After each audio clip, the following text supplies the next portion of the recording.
Hey guys, so someone in the comment section said that if you get a stick and you get a shoelace, this would be a really, really good cat toy. So we had a stick lying around.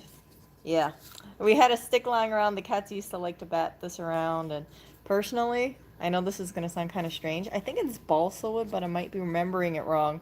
Look at that cat! Look at that cat go! Anyway, it's super soft, so you can actually put your, you can actually make indentations on this. We had a shoestring lying around, and I didn't know what to do with the shoestring.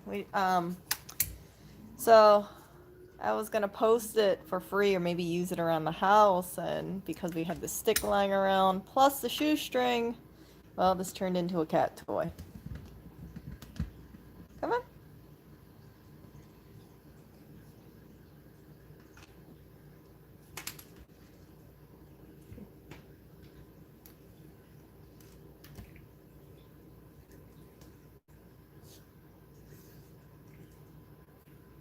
Look at that cat go. Jeez. Oreo. Clinton? Oh, Clinton. What was that? Clinton's like, damn it, I know this is a shoestring.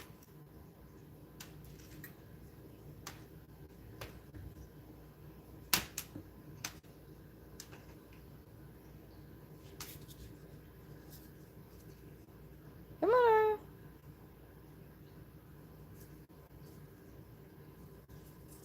So it seems that this is a really good toy. I would recommend that if you are planning to do this, try to make sure that the cat can't pull this off because this thing doesn't have anything on the top right. But it seems that the cats really do like it. Come on, Oreo. Come on, Oreo.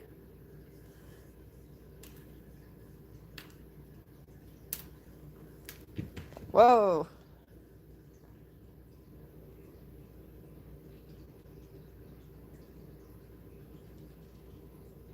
Oreo has a few of these. He has the bird toy. It's a feather toy that someone had sent over to Oreo, and he really, really likes that. He also has a ribbon wand and some other tie-dye thingy-majiggy. So he has 3 of them, and I guess this makes the 4th one. Uh-oh.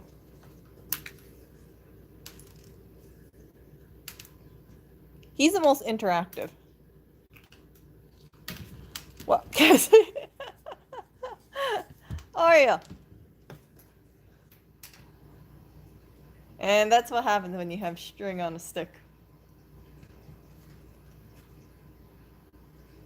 I guess maybe just the shoelace itself does a pretty good job.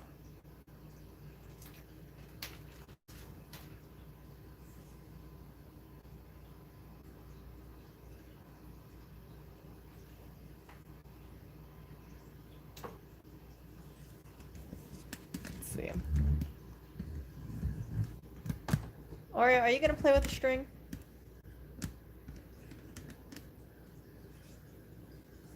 Okay, Oreo, I'm gonna take back the string, okay?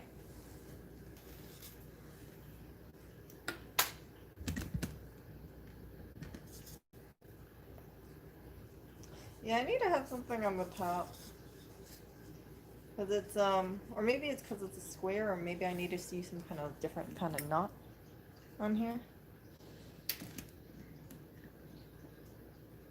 Oreo, come back over here. Oreo. Oreo, come on.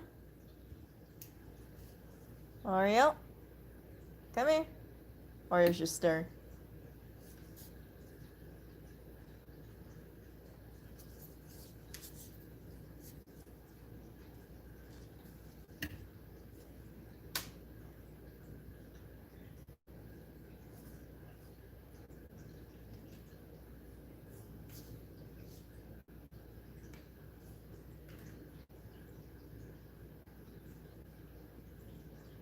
So Clinton does not get as much amusement from this thing.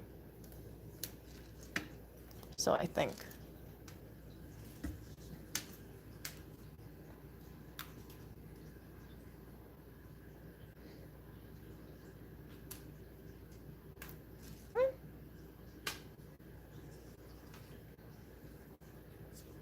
Pulls, not... Okay.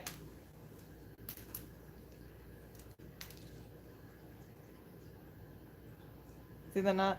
It's gonna slide right off. That's why for, hold on, let me show you guys this.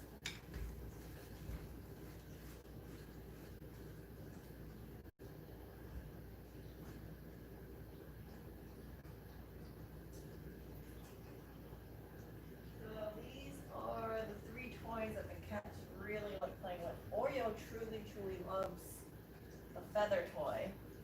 I'm gonna show you guys this. The shoelace on a string works, but my only concern is that since it's not affixed to anything at the end, they can pull it off. So for the instance, this one, right? You see how it's affixed over here? And then you see it's affixed over here. So this is the bird toy. Really great. See? Clinton is a lot more interactive with this one. And I think Oreo's gonna come over here. Oreo! Come on, Oreo! Maybe Oreo's pooped. Come on.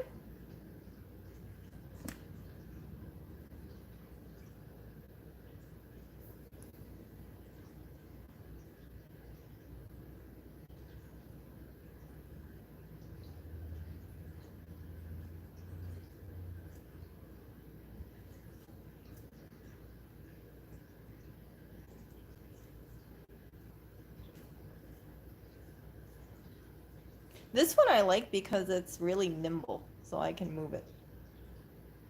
I think it's the feathers that really do the trick. So I got this one. Okay, Clinton, I'm gonna grab the shoelace one, okay?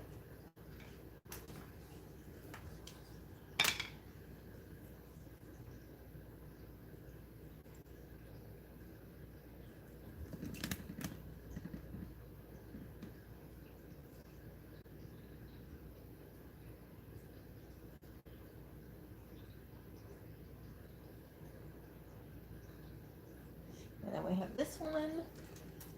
And then we have, so this one tends to be their favorite, this feather one. I think Oreo's pooped. Yeah, Oreo's definitely pooped. Oh, he ran out. He ran up to the couch. Okay. Clinton, Clinton, over here. Okay, I'm gonna move this over here. Let's see. Clinton, I'm trying to get you to go back to the toy. Here. I feel like a puppeteer. Okay, which one would you rather take, Clinton? This one or this one? You want this one? No? Clinton, come on. No? Look at his eyes. He doesn't care about this one. He wants the feather one. And then we also have one more over here. So you can kind of tell which one easily gets the most use out of all the toys. Come on, Clinton.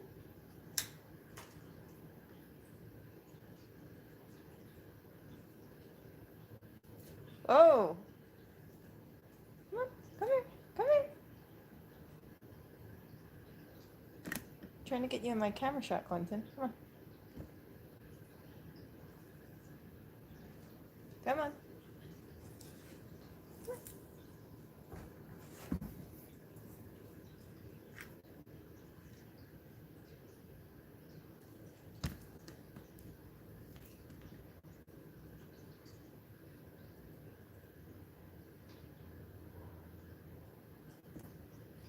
I guess Clinton wants me to move the camera. Okay, Clinton, come here.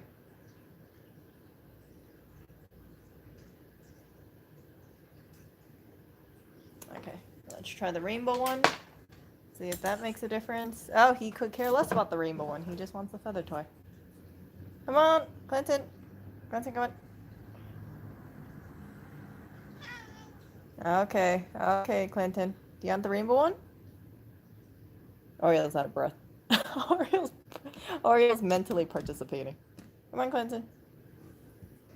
What are you rubbing against? Come on. Come here. Come here. I know, Clinton. Come here. Oh, the contender has arrived. Come on, Oreo. Come on. Come on.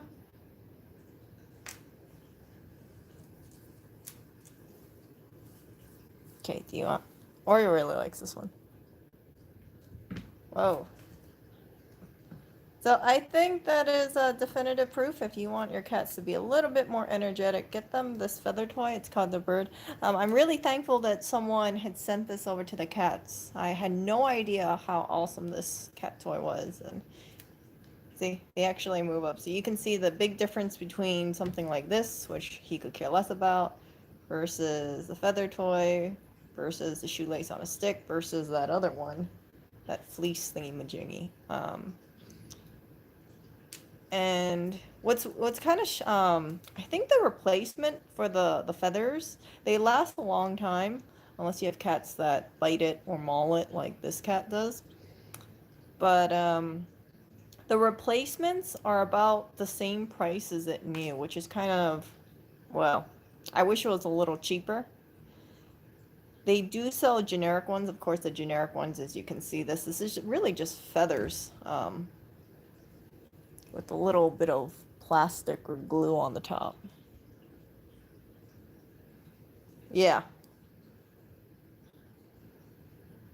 Come on. And 10.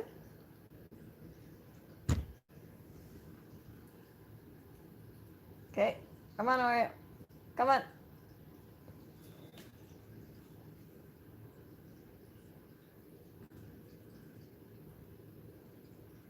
What is this, Oreo? What is... Look at the front paws.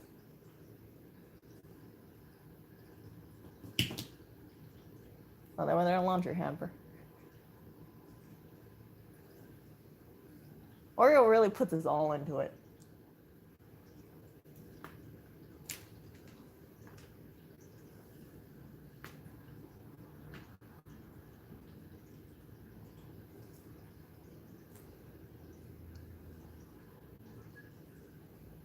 Uh-oh. See? He backs up when Clinton's over there. Oreo, come back over here, little one. Come on. Come on.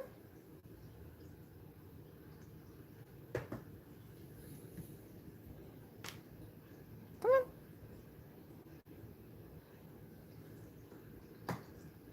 Actually, I've been told I don't feed the cats enough.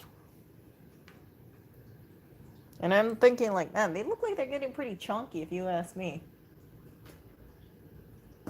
Oreo! Oh my goodness. Oreo got his nails stuck in the laundry hamper. This is why we go through, that's why the other laundry hamper looked absolutely terrible. Sometimes they'll just use a scratching post.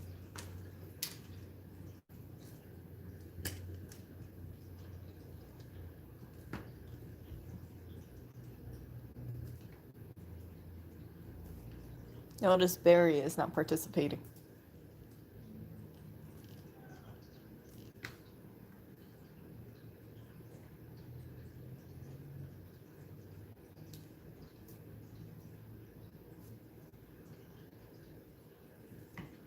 Wow, look at you, Clinton.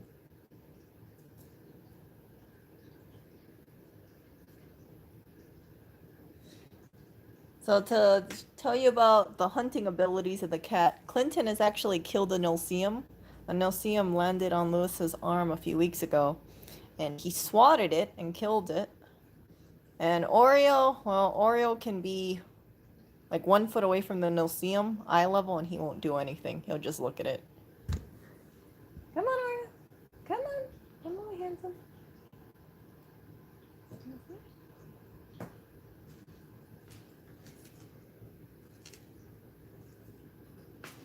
Whoa, look at this. Here, come on. Oreo, you're related to a tiger and a lion. I know you are. Look at that guy. Uh-oh. Oreo, I gotta move that laundry hamper. Oreo, come over here. Oh my goodness. Oreo, do not scratch that laundry hamper. Hold on. Oreo. Uh-oh. What was that? All right. Come on.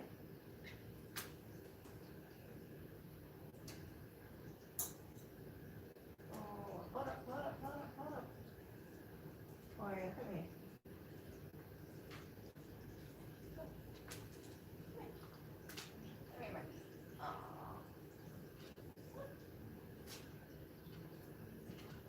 Okay.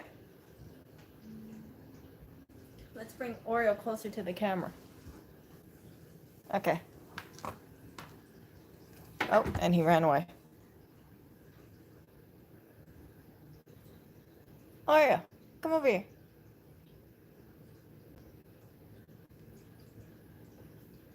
Oreo. Oreo.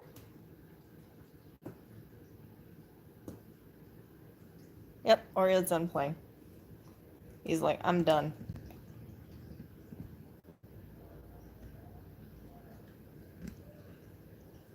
And then?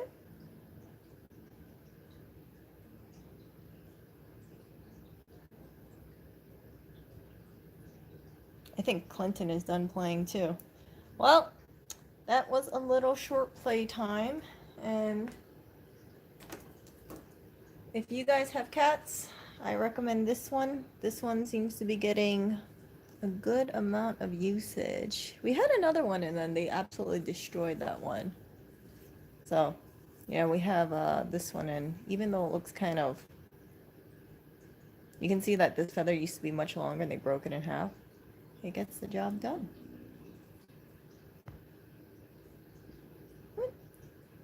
So I'm gonna put all of this stuff away and I will talk to you guys later. I have some meetups today for my for unloading things, and I'm quite happy about it because the more stuff that is outside of this apartment, the better it is.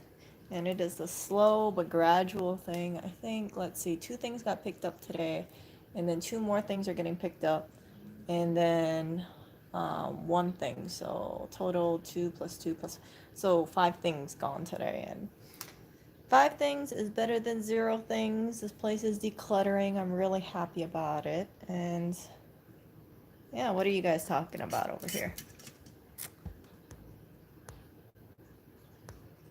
Yeah, cats are obligate carnivores, so they need to have meat. They need to have things like taurine. There is vegan cat food, and you guys might have been aware that the cats were being fed vegan food for a brief period of time. I guess someone had sent over some vegan food for the cats. And then what happened was, one moment, you guys. What happened was is that I guess they ate a little, and then they weren't too fond of it at all. I don't blame them. I think there's something in the meat smell that they really like, and part of it could be biological based. So yeah. But yeah, the vegan cat food definitely needs to have some sort of supplement in there. I don't think there is any vegan food really in the United States except that one brand. I can't remember it, but I got rid of the box. We were using it as a DIY thing. And it's even for that one, the instructions said that you're supposed to supplement with meat. I mean, you're supposed to supplement with meat. Hold on. Dang it. Hold on. One moment. I need to... Hold on. Dang it.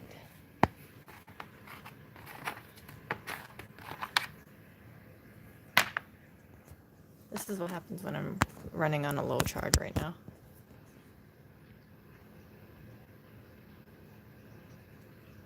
Yeah, I don't know. I got some concerns about vegan cat food.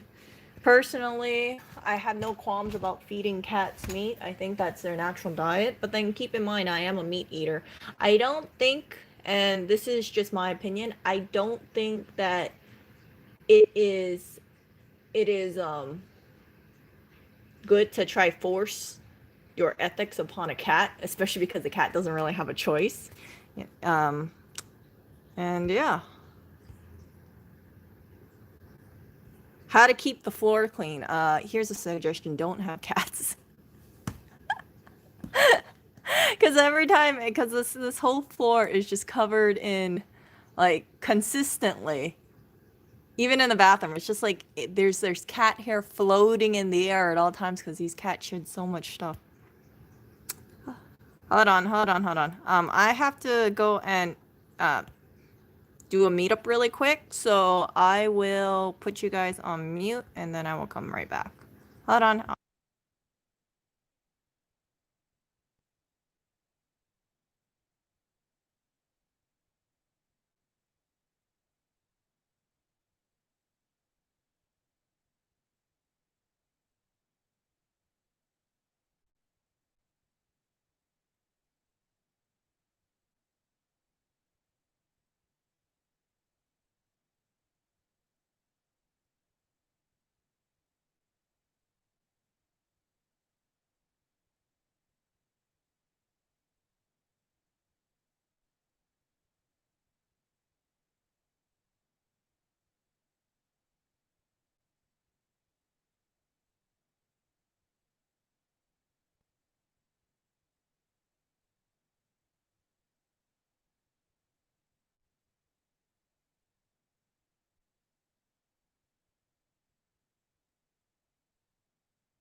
Oh my goodness, I was looking for the keys and I was thinking, where the hell are my keys right now? Because I got to go downstairs. You know what happened? Clinton was sitting on them. Oh, I'll be right back.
Hey, you guys. So what was I over here? Let's see. Yep, I'm not muted anymore. So yeah, this is the pet food. This was the vegan pet food that the cats used to be on before. For a very, very brief period of time, mind you, very, very brief. So it's called Y Song, and where is it? I don't know if they.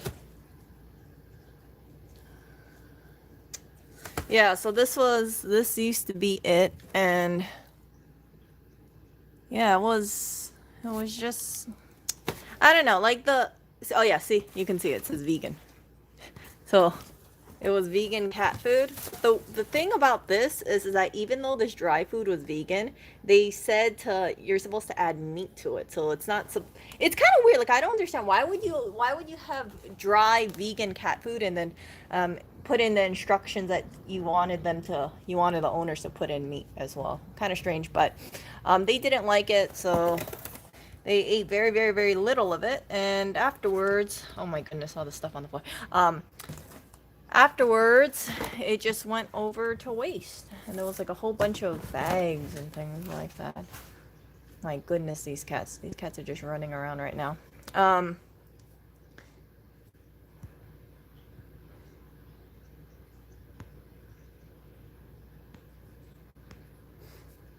Yeah, so,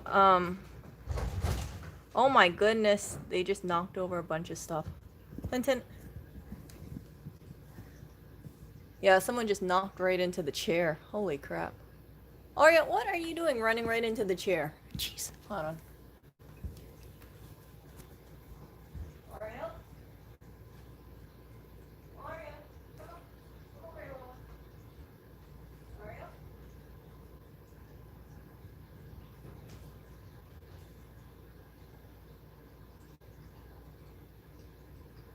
Oh my goodness, you guys. I really gotta recycle all this cardboard. Come here. Come here, Tupso. Come on. Come on, troublemaker. Oreo. Oreo went head first right into the freaking the white chair. Ugh. Okay, Oreo. Come on. He's being all rowdy.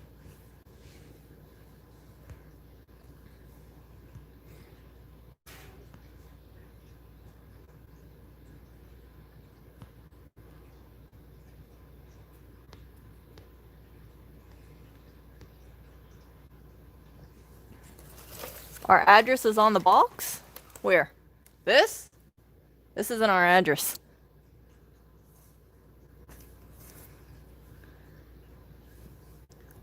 So,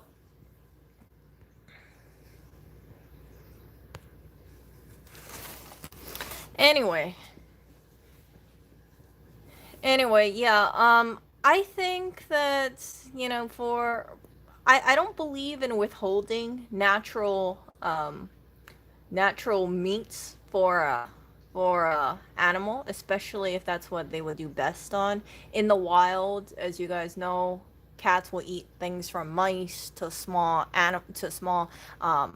like small animals like birds, and they get protein, and they get all sorts of things that are in animal products that you just don't see in plants. And I think that, I understand why some people would say, oh, it's better to raise the animal vegan.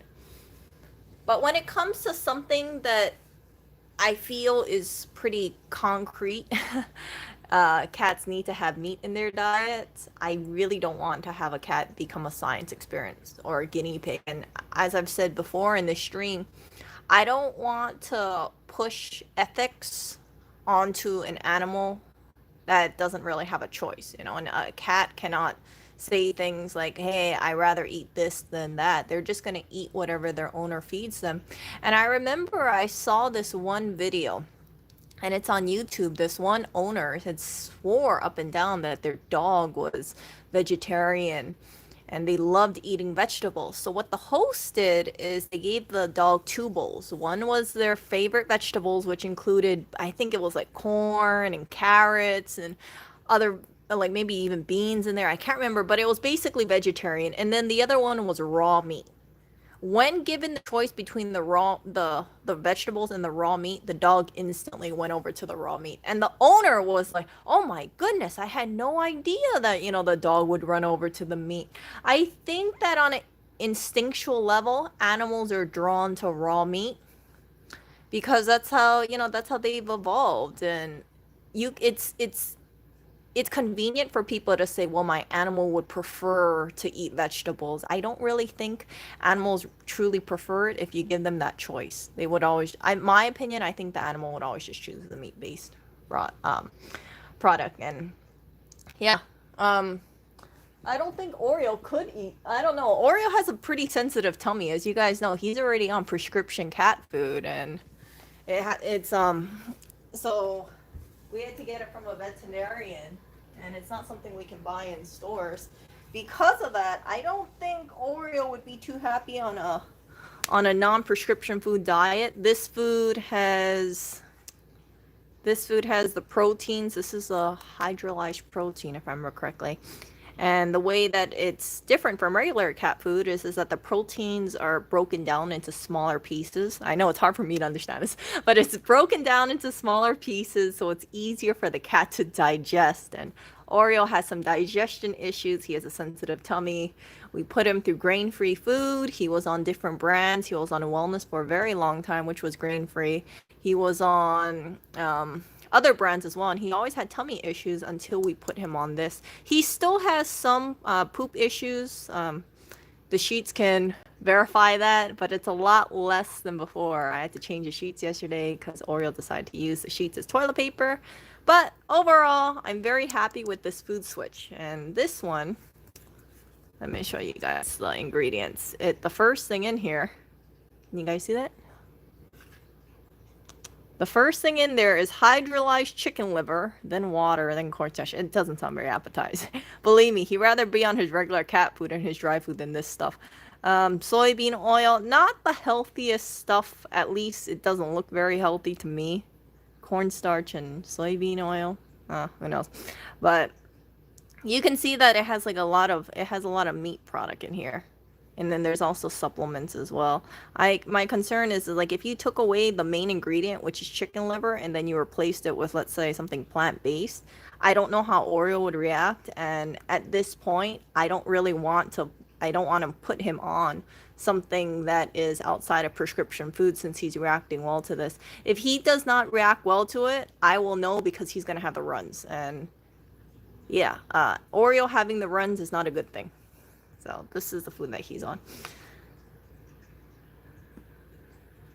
Yeah, like the cats really love tuna. So whenever I crack open a can of tuna, the cats always beg me for tuna. Oreo absolutely cannot eat tuna, or I give him very, very, very little because if he has tuna too much, then he gets, unfortunately, the runs.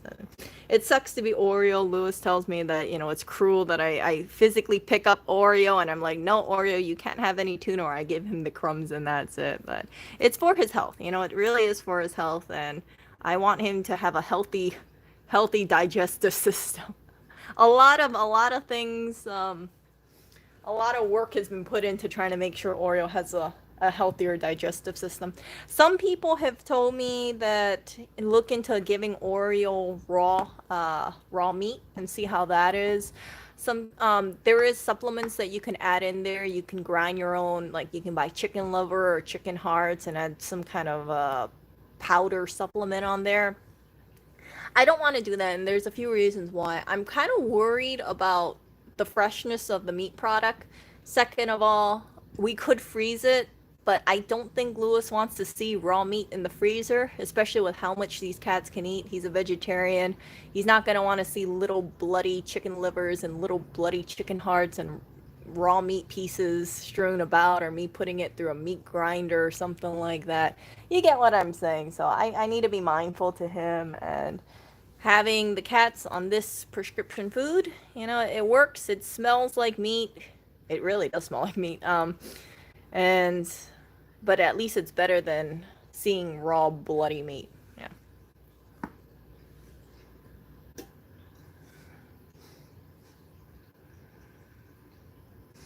Yeah, of course, we were trying to find different options for sensitive foods instead of putting him on this stuff. But really, it made a big difference in his poop. His poop used to be kind of like a yellowy color. And what the vet said is that the reason why it was yellowy, even when we put him on different food sensitive foods, is the food was passing through him too quickly. So having this hydrolyzed protein really made a big difference. And I can see it. His poop is like a normal cat poop color, at least now. So I know that this food works. Not too happy with having to, spend about $200 a month for 3 cats to eat this food, but it is what it is. Some people recommended, hey, why don't you just put Oreo on this food and then you save money and put the cats on the other food. Problem with that is Oreo is not going to want to eat this food if given any other choice. 100%. This food I don't think is that tasty. It doesn't look like he has a strong desire to eat it, but he eats it because that's the only thing available to him. And I can assure you, Clinton and Barry probably really want to have their old food back, but this is what they get now. It's not prescription. It doesn't, in the sense that it has medicine in it. The only difference is that the protein is a little smaller. And I absolutely cannot risk Oreo getting into regular cat food and undoing any benefits from this food. I know that's going to happen. If we have regular cat food with this food side by side, he's going to go for the regular cat food. He's going to have stomach issues, and whatever money is spent on this can go out the window.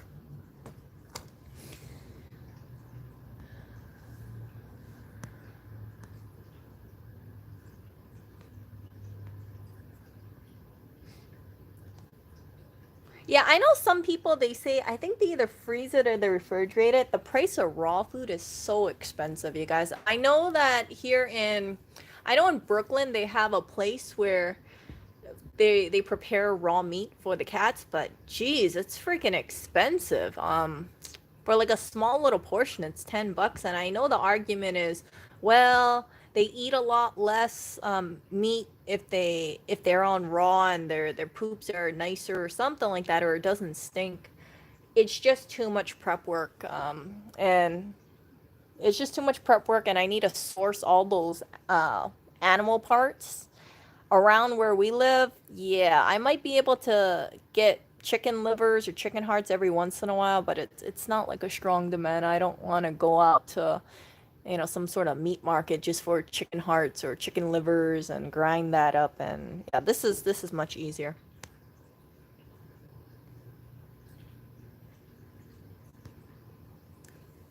No, I don't think there's any medicine in here. Like, do you guys see the medicine in here? I don't see it. Let me see it. Look, chicken liver, water, cornstarch, cellulose, oil, blah, blah, blah, blah, blah. Nope, I don't see it. It just looks like it's a whole bunch of supplements in there. Either way, yeah, see? It's not the best food. I can be, I can see that, like, ugh. But it seems to work for him. Maybe there's something better out there. I don't know. But it's convenient to get this. We go through about 3 cases of this food, so a month or so. Yeah, so let's see. I think there's 24 in a case, so about 72 cans. So yeah, it's about 72 cans a month. And we go through a lot of cans. I don't like looking at our recycle bin because the recycle bin always looks so full since it's just cans, cans, cans, cans, cans, cans, cans. Yeah. So, at least, I'm just happy that this food works for Oreo. If this food didn't work for Oreo, I would be kind of driven up the wall.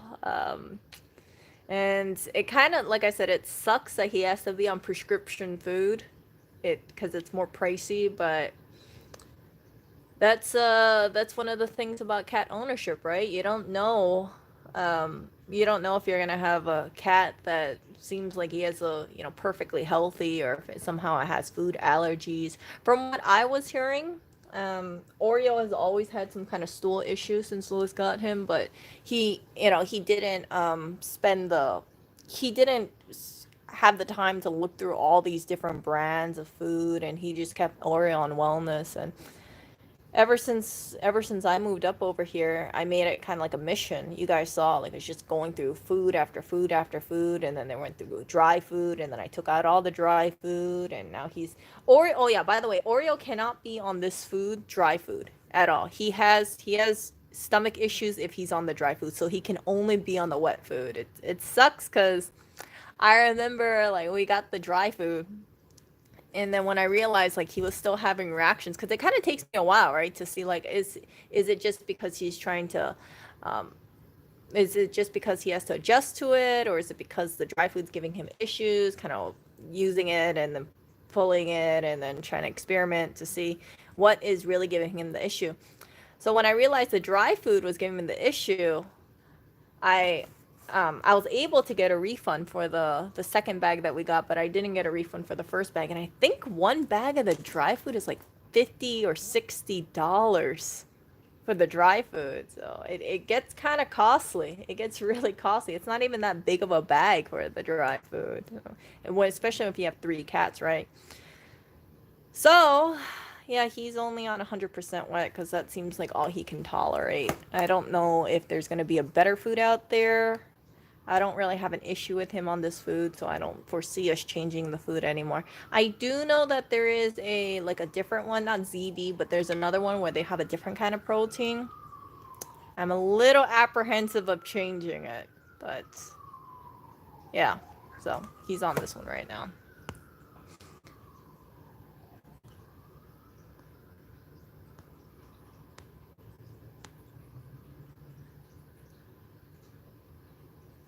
You check what the ingredients are. Yeah, I wouldn't change it. I would only change it to another prescription food, because the ZD has another one. I forgot what it was, but it's not chicken. It's another protein. I have pretty good certainty that Oreo's allergic to seafood. Like, he cannot tolerate salmon oil very well. He can't tolerate tuna. So, yeah, it's that kind of cat. He is a very sweet cat, but he definitely is extra care. And part of me kind of thinks, like, with all the stuff that with Oreo, I wonder if maybe that's why he was dumped. I really do believe Oreo was dumped out onto the streets, not because of his personality, but because of his bowel issues. It can drive someone up the wall, if they go through all these different brands, and then they always have a cat that's has pooping issues, or has accidents on the bed, and then you're constantly changing the sheets.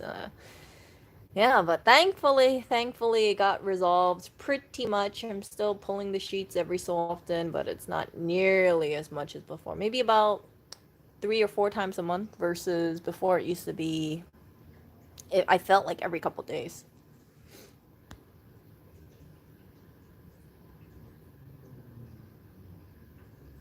So yeah, that is that.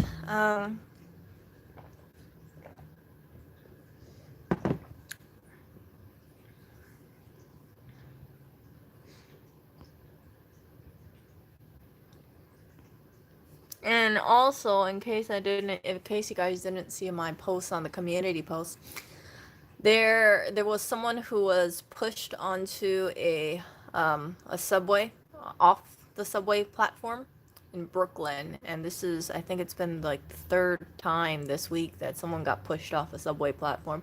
It kind of puts me on edge. You guys know I haven't been traveling to Manhattan. Part of the reason was is because Lewis's bike broke, so I didn't want to take the subway back late at night. I feel like it's getting a little bit more dangerous at night. I don't feel comfortable going out on the subway, possibly having an encounter, someone trying to scam me, or someone tries to rob me. That would not be good at all. It's not worth it. So for me, I only want to go over to Manhattan if I know I have a ride home. I don't really mind going to there, but coming back from Manhattan, going back to Brooklyn and doing transfers, that puts me a little bit more on edge. So yeah, and then another thing too is, so I probably will go to Manhattan tomorrow though, because his bike is fixed. And for the dumpster diving stuff that I've been doing, I found out that it is new management policy that's to destroy items. And part of me wants to put the, share with you guys the store, but the other part of me is kind of hesitant about it. Not because I just kind of think like, should I disclose the location or should I not? Um, it's a toughie, but management, from what I've been hearing, they've been very hostile towards divers, and I think it all started with that manager who decided to take pictures of what divers were doing and then say something like, this is why we need to remove things from the packaging or slash things from the packaging. And now policy is if they have any yogurt, they will dump it out, and if they have any salad that's left in the bags, they will slash the bag. So they are intentionally destroying things now, and it saddens me because when it comes down to it, the divers who dive at those places, they don't need food from that location. They can go off to other places if they are freegan. There's only like a few of them. Most of this food, like a huge majority of the food, goes straight into community fridges. So ultimately, it hurts the community. And because when the fridges are empty, well, there's nothing for people to take, and all that food that goes into the landfill or gets damaged out and can't be salvaged, it just goes straight to waste. There is no intercepting of it. And from what I was hearing, that food rescuers, and I've shared with this to you with you guys before, some people were asking me. They said, "Oh, why don't you speak to the manager and try to work things out?" And I've told you guys that, yeah, people have tried that, groups have tried that, and for this particular store, they were getting the runaround. Managers, didn't want to answer that question, or um, they just didn't want to change their ways and put food aside. And now it seems like it's getting a little heated from their side, and I can't really understand why. Divers don't make a mess of that location. Things are tied up, things are cleaned up. It's not like the bags are ripped open.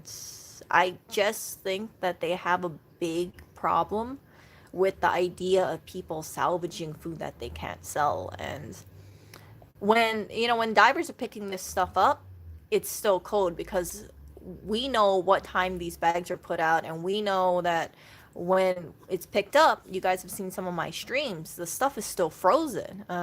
You really can't go wrong with something like frozen strawberries that are still in the case just thrown out like that. But I think it irks management doesn't want to see what they perceive to be, possibly scavengers or freeloaders hanging around their kind of bougie like store where they have, these higher end cheeses that other stores wouldn't carry. It's kind of like how would I say it? It's kind of like a hipster store. They have like a they have a I believe they have, yeah, they definitely have like a wine selection of sorts, and then they have like an olive bar. You guys kind of get what kind of store this is. In Manhattan there are stores like that, and people do dumpster dive, and management, they don't really care. They generally won't go out of their way to destroy things. So it saddens me to see that in Brooklyn, the store is going out of their way, paying employees to open yogurt containers, dump it out all in the drain, and that thing's gonna go into our waterways, and just make sure that nobody can use it. It sucks. It really does suck. So today I'm planning to go diving, and I'm planning to bring a recorder with me because I want to, if any of the managers say something, I want to know what is your reasoning behind destroying this stuff. Why won't you work with people to pick up the food and have it directly go over to the fridge? If they're concerned about people digging through the trash bags after the store is closed, well, if you guys put it aside, or if their pickup can be coordinated, that doesn't have to be done. If they think that they can dissuade divers simply by damaging out the items, probably they won't. They probably won't, and I think people will still be kind of curious to see what's over there, and yeah.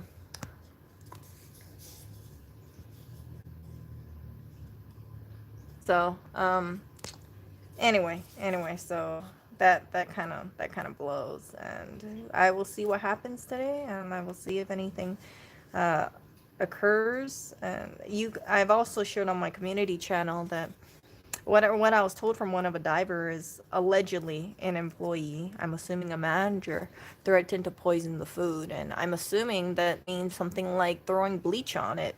For a diver, that is not good. Some people who are divers in Manhattan, I've come across a few of them, even though they know the risk of, dealing with icky products or um, possible germs, they don't like wearing gloves for whatever reason. I don't really get it, but I understand that they prefer not to wear any gloves. I wear gloves. You guys have seen my black gloves. They're reusable. I wash them every time I go diving. And I just think, like, if there is a diver out there who decides to look through one of those bags and they get bleach on them for whatever reason, and they don't have water on them, that's gonna really suck. That is really gonna suck, especially if it's someone who is curious about it and they're hungry and they think about going dumpster diving for whatever reason. It puts them in harm's way. And there's a Dwayne Reed in Brooklyn that I found out recently. They dumped out a whole bunch of candy, and what they did is that they threw bleach on top of the candy intentionally to dissuade people from salvaging the candy. And as far as I know, there's only like one or two divers who hit up that store. So yeah, that's a really crappy move that the management decided to do. Like, why waste bleach? I don't get it. But these are different times, for whatever reason, store management is hyper focused on damaging things out, and I think they're probably getting an ego trip from it. They're probably thinking, yeah, we'll show those divers over here who want to rescue food, who say they're dropping it off to the community fridge. Like, screw them. Let's exert our power. Let's destroy this stuff, and we will be better than those people. But it's a sign of a very small person, in my opinion, to go out of their way to cause malicious harm to another person. And I hope that today, or maybe in the future, because I plan to have a recorder on me, I get to talk to them and I get to hear why they are doing what they're doing and why are they so heated towards the divers. Like, geez, they're an hourly worker most likely, right? I don't think managers are really salary. Why spend all that vested energy? Why have so much pent up angers to divers who don't bother anybody, who don't leave a mess, who don't rip open bags, who are trying to help out the community? Like, why so much heated feelings towards the divers? I don't get it. I've dived at that particular location for I can't remember the exact number, but I know it's been over 10 times. So it kind of puzzles me. I haven't been diving at that particular location recently. I've been a little busy with decluttering over here, meetups, and the weather and things like that. But yeah, so it kind of came as a surprise to me when I was hearing about, all this stuff going down at that one store. And I wish I knew what went down, but I wasn't there when it did. And when this stuff was happening, there was only two divers, so it wasn't like there was a whole crowd of people. It's not like there's like 10 people looking through this stuff.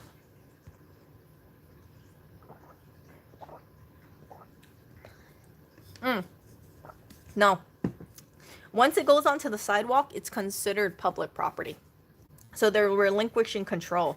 It's not like, and plus, what is preventing them from someone to say, yeah, okay, if someone got sick from the food there, how can they prove that it wasn't given to them? How can they prove it was a dumpster dived item? They can't, right? Like, if I bought something from a store and or if someone bought something from a store and then gave it to me, I don't have a receipt. And if I got sick, I would just say, oh, so and so or my friend bought this cereal from your store and then I got sick. There's no way of tying that item specifically to that store.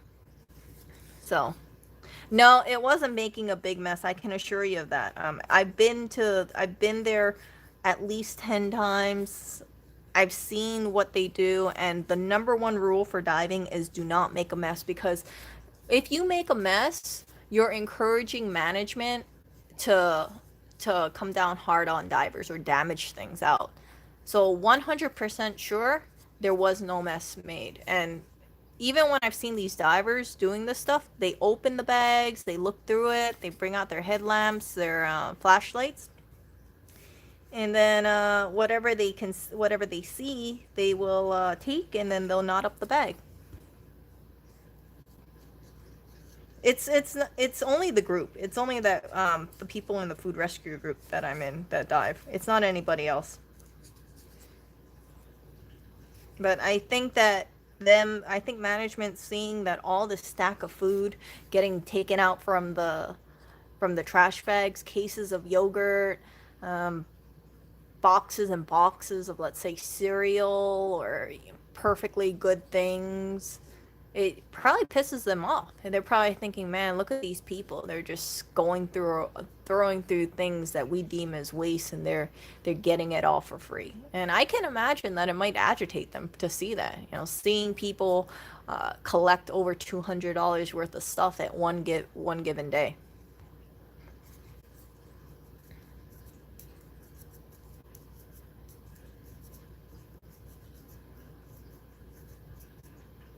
The stuff that's getting thrown away, it's usually not cases. It's usually like small portions of items.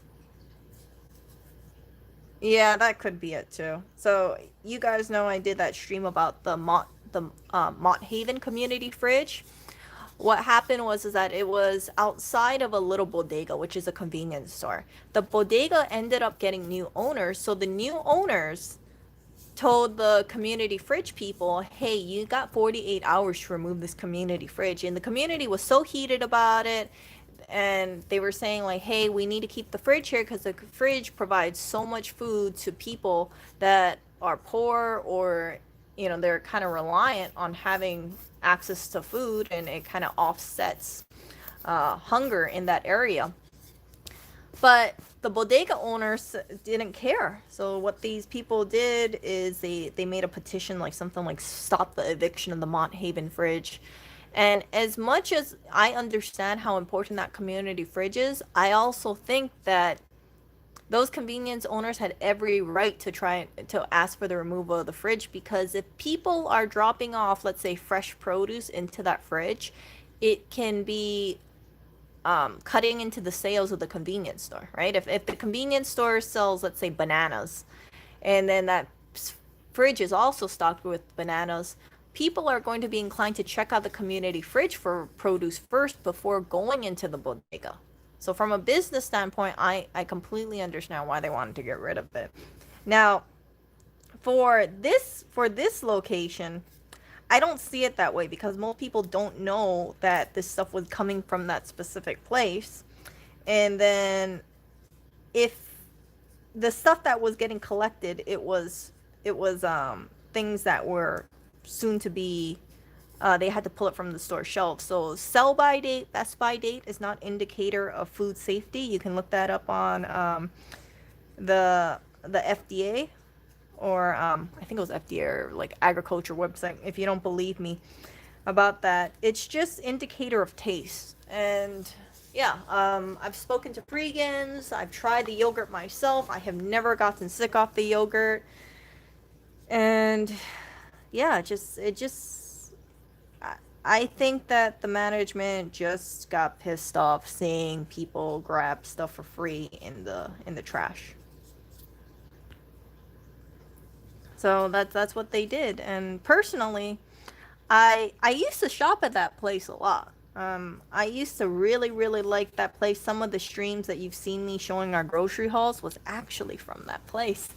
But now, based on what I'm hearing, I don't really want to shop at that place anymore.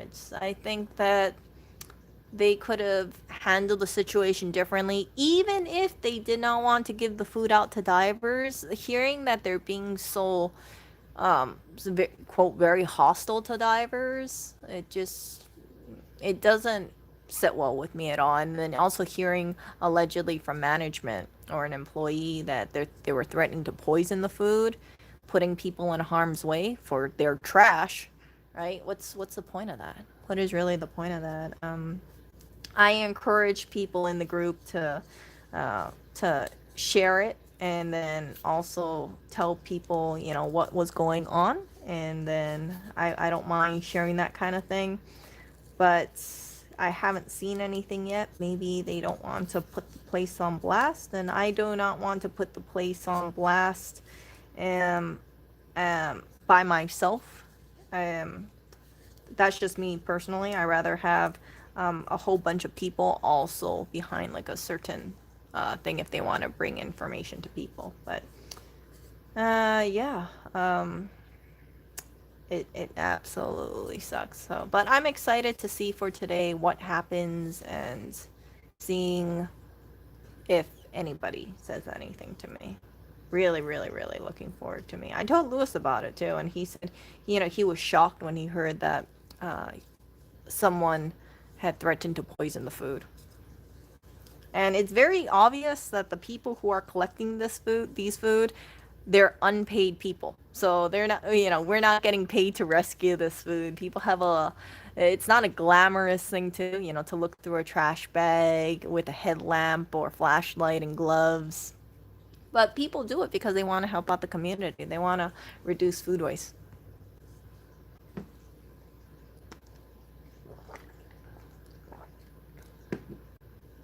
Yeah. So, we'll see. What we will see what happens and then what they say about it. It's I found the information for the owner of that particular store. That owner is at least a second generation grocery store owner. So their family owned a grocery store, and then they own at least two locations of said grocery store. And born and raised in Brooklyn, and it just kind of sucks. You would think that if you had a long time grocery store, you would say, hey, my family understands, or seen people who are dumpster diving, and if you can reduce the food waste from a grocery store and give it back to the community for free, that would be a good thing to do. But for whatever reason, there's all this anger directed at the divers, and it's completely misplaced, So, yeah, it's just, it's just, it's just that. At the end of the day, and I've shared with you guys, the the freegans or the dumpster divers, if one place decides to just damage other stuff, it doesn't affect us directly, right? Dumpster divers or people like me, right? I always buy groceries anyway. I buy groceries every week. It doesn't make a sizable impact, but for the people who go to the community fridge, who check it out every so often, see what's there, that's who it really directly impacts. And there are people who come to the fridge late at night, seeing what's available, and yeah, there's gonna be a lot less stuff because of that one place. That was technically one of, I think one of three places that was mostly getting hit up. That place was the number one place that was getting hit up, and then there's also another place, and then kind of nearby, few blocks, and then a place that's about a mile away. But for that one specific community fridge, it's basically just two locations. Yeah, so it's just sad. It's sad, but and then the prices for that one store, it's kind of higher than than what would it's kind of higher, and I think maybe that's one of the reasons why sometimes they have a lot of food waste. It's not. I mean, like it's not. It's how would I say this? Like that one store, it's the only grocery store within reasonable walking distance to about, I think, three housing projects or three housing buildings. So when you when you take into account, like, yeah, that's the only grocery store people go to, and if it's too expensive, they don't buy stuff, and all that food waste that of people not buying stuff, it just goes straight to the landfills. It sucks. They also have a compost bin that I've seen, and they don't really follow through with it. They'll dump, like, the day that they're dumping stuff into the compost, they'll also have a bunch of stuff that they don't throw in the compost bin. So we'll have a lot of fruits, we'll have a lot of vegetables in there, and instead of just letting it go over to compost, they just toss it in the trash bags. I'm able to see, like, I kind of see what's going on because I look through almost every single trash bag. They're not uniform in their stuff, so they'll throw meat away still in the packaging, and then they'll right next to it they'll have a big container for composting meat.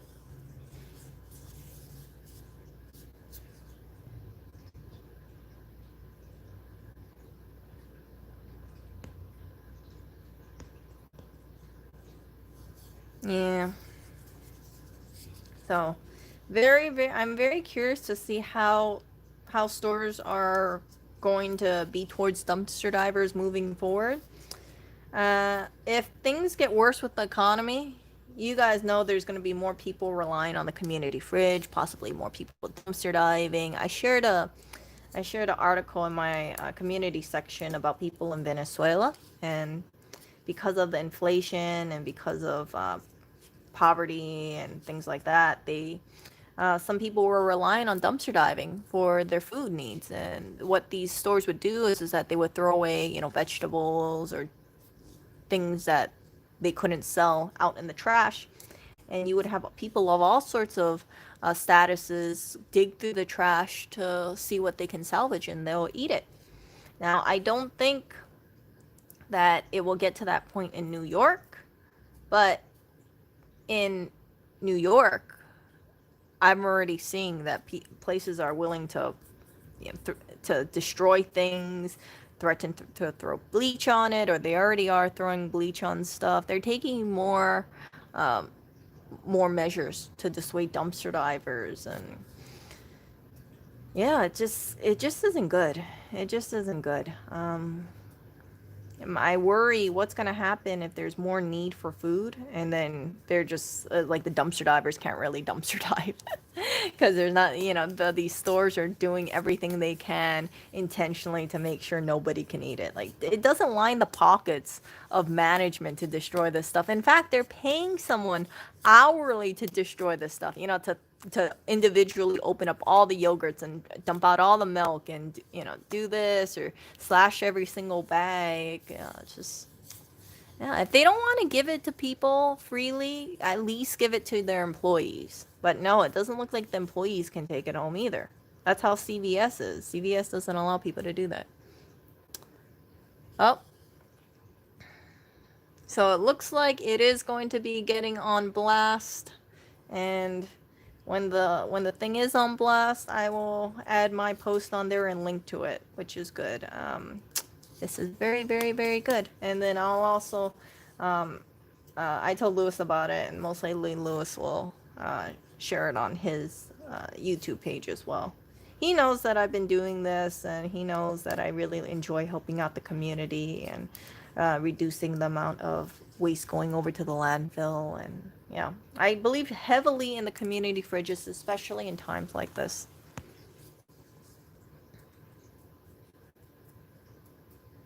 So composting. So the composting thing, I heard that a lot of these places got shut down after COVID. Whoops. They got shut down after COVID, or they're not doing so much recycling. Or, for instance, right? They're like e-waste, for instance. E-waste, I think they had like a special drop-off location for e-waste things that you can't recycle and or you can't drop off in your household waste.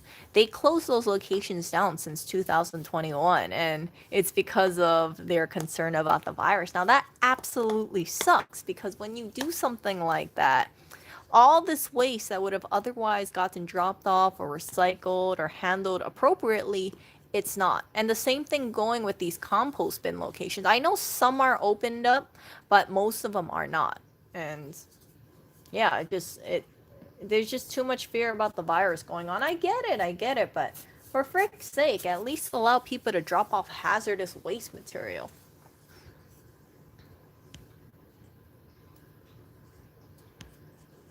Blackberry's okay. I think she's sleeping somewhere. I don't know where.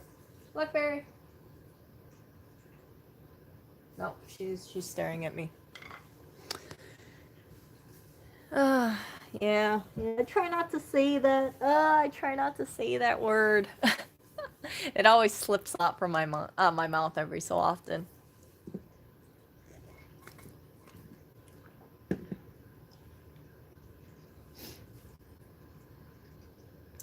No, Sonny. So there have been numerous organizations who have offered to do that, and they declined it. So it's been trying. People have been trying for months to try to coordinate pickup for those items, and they just refuse. I think part of it is it could be two things. A, they don't want to set aside employees, or they don't want to set aside stuff for someone and work around a certain schedule, right? So for instance, let's say they say, okay, at 7 p.m. every Monday, Wednesday, Friday, we'll pick up your food waste.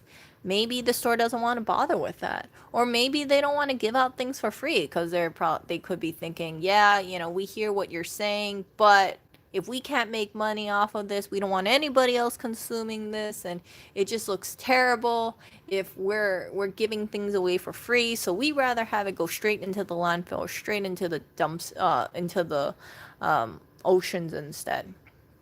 It sucks. I remember, you guys might have remembered this, but I did a stream where I took home like something like 70 eggs. 70 eggs. I took home the cracked ones, but the cracked packages, but geez, I remember thinking to myself, holy crap, this is so much freaking eggs going to waste. And thankfully we were able to rescue it, and it went over to a few community fridges, but it was just eggs galore. Eggs, eggs, eggs, eggs, eggs. And we got through all those eggs, by the way. Oh, I know it is about liability.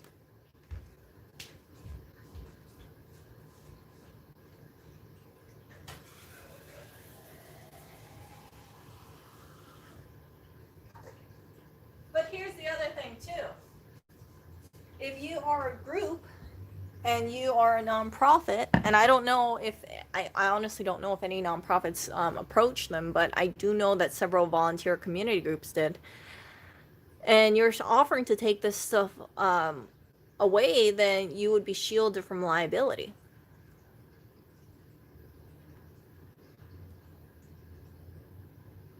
NYC is dumping in the ocean. Yeah.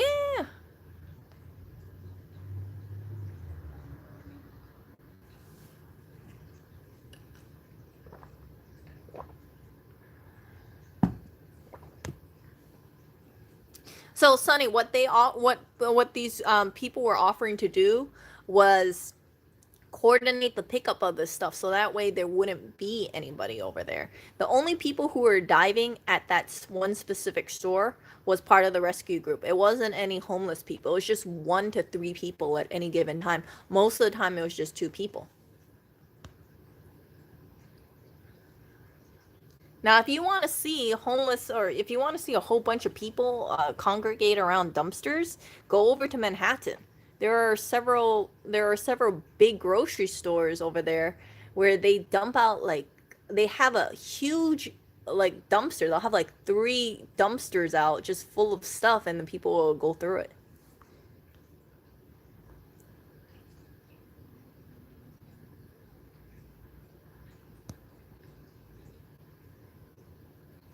And those stores that I know do that, and they do have their stuff out and they don't damage your stuff, I don't mind purchasing from those stores at all.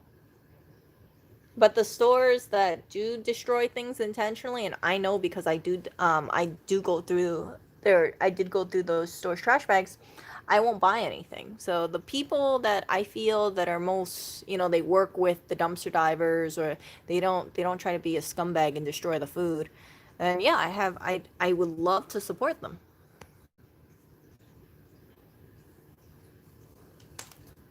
No, Sunny. So people were. Oh, hello there, Oreo.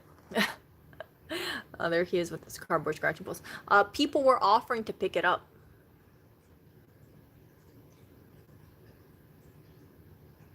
So they were offering to pick it up, that way you wouldn't have to go outside on the trash. And they declined, or they were giving them a runaround. So yeah, I wanna hear them on audio recording. Hopefully I catch them and I hear why they have so much disdain or so much anger towards the divers. Like, what the hell did the divers do to them? Aria? Oreo is the king of cardboard. He really loves his cardboard boxes. Oreo.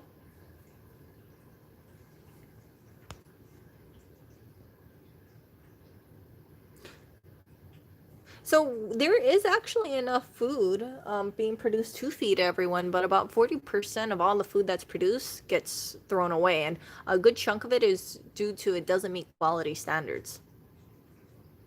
So let's say if you have a farm, right, and they have a whole bunch of peaches. If the peaches don't look pristine or they don't look like a certain uniform shape or color or aesthetically pleasing, they're just going to get rid of it. They're going to throw it away, and it's not like it's not nutritious or it's terrible.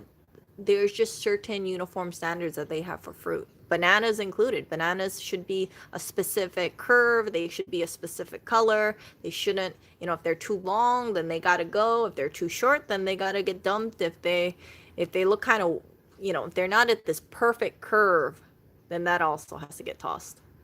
It sucks.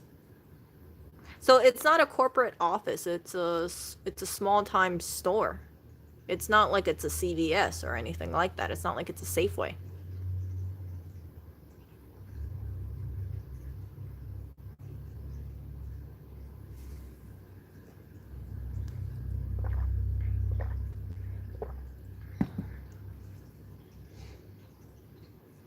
No, New York is just.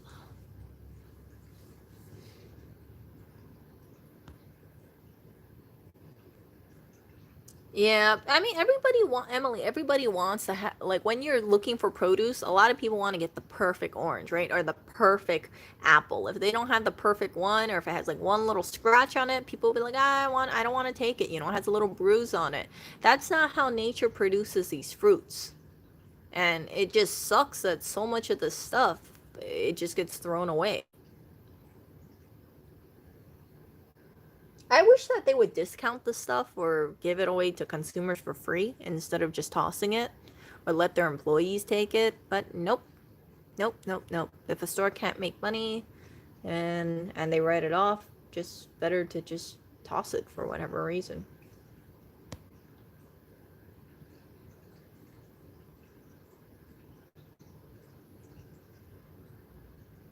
Yeah.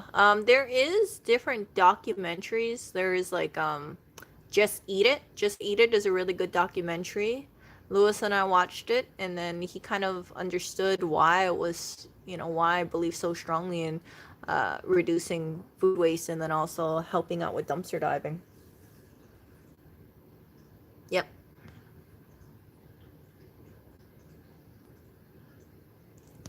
Yeah, so Emily, the other thing too is that some people when they saw like cases of yogurt and they said, "Oh, they must have tossed it because it was bad or something like that." No, sometimes what grocery stores do is that let's say they get 3 cases of yogurt every week, and then for whatever reason they go short on supply for one. I mean, they sell less than they anticipated to for 1 week. That extra yogurt that is lying around when the new shipment in comes in, it's easier for them to just toss out the old shipment rather than discount the old stuff or try to make space, because some of this stuff is automatic ordering from what I've been hearing. So if you only have X amount of space for all your stuff and you still have the old stuff lying around and you need to get rid of it fast, best way to do is just kind of write it off and then toss it in the trash.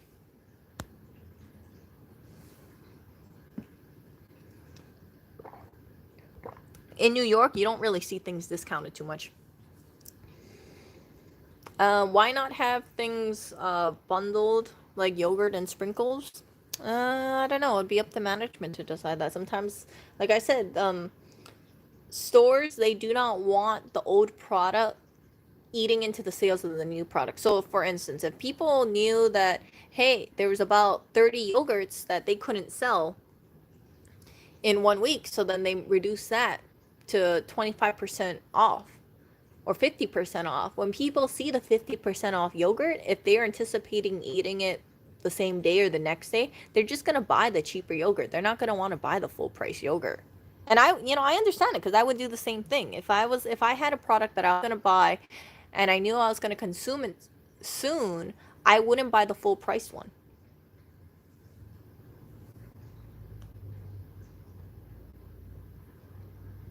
Yeah, it is the best by date. Everybody, it saddens me when I hear people say things like, "Oh yeah, well the store got rid of it because the expiration date is coming." I was like, "No, no, no, no, no, no. You can look it up online, and the best by date on the sell by date, those are all qualities of taste. It's not safety. The only thing that has a hard date on it would be baby formula." So if you have, let's say, yogurt in your fridge and it's been sitting there for a month, which I have accidentally done, by the way. I have actually had yogurt that I forgot about and I had it sitting in the fridge for a month and then I ate it and I was like, yeah, it's fine.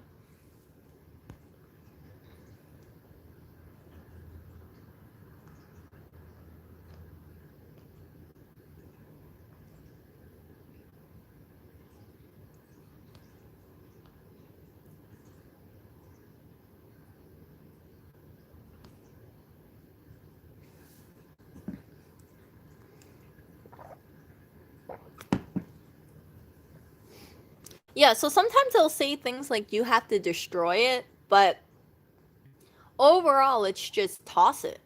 You can't expect a grocery store to individually slash every single yogurt or dump every single yogurt out there, right? Also, factor in if you're dumping a bunch of yogurt in a trash bag, it's gonna leak. What kind of store wants to deal with leakages like that? So, for basically every single store that I have seen that dumps out yogurt, they just toss the whole container out. They don't spend the time dumping out every single one.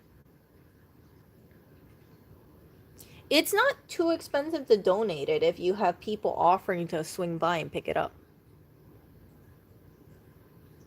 So that's what the store had. They had people coming. They had individuals offering to pick it up, offering to work with them for the last couple months, and they just gave them a runaround.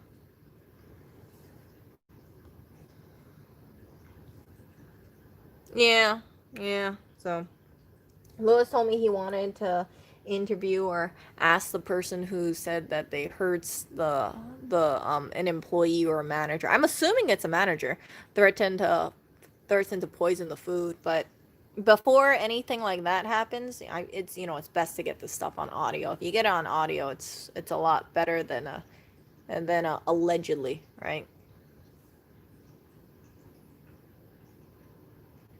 And as you guys know, there was a stream that Lewis did where I think we rescued about $200 worth of food in Manhattan. It was insane. It was actually one of the first times I went diving in Manhattan. It was just so much freaking. It was Gardein stuff, by the way. It was just so much stuff, and each bag was about $6 to $8. It was just.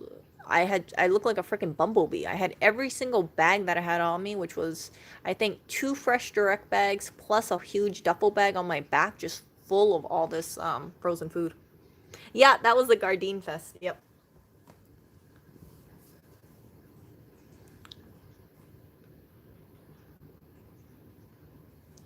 Yeah, I think pouring bleach is against laws, but I couldn't find the link about it, but I did hear about that.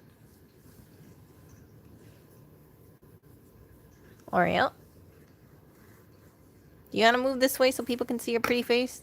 Okay, let's scoot you over, Oreo. Come on. Okay, Oreo, I'm gonna move your box. Okay, you don't have to do anything. There you go.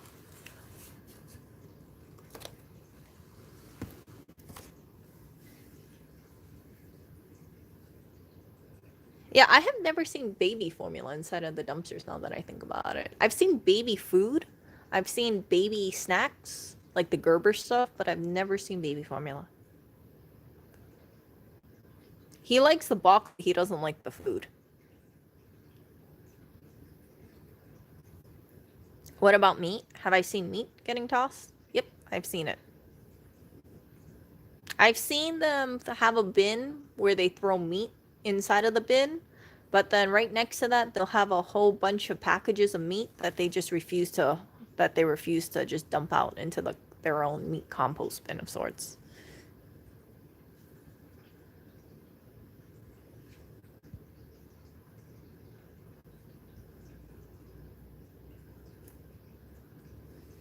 Um, is it possible to get a donation bin? Hard to say because the thing is that they they refrigerate this stuff, right? You want to get this stuff refrigerated. It's not like you want this thing sitting out for 5 hours. So if they put this stuff in the trash bags and then they give it up to a volunteer, that works perfectly fine. There doesn't need to be a bin.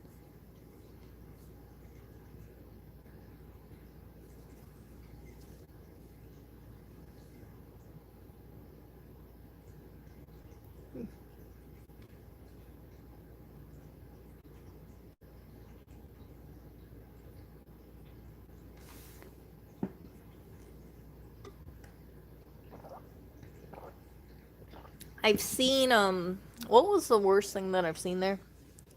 So yeah, for that specific store, a lot of the times you can see a bunch of yogurts. That's basically it. I remember I saw that huge egg thing.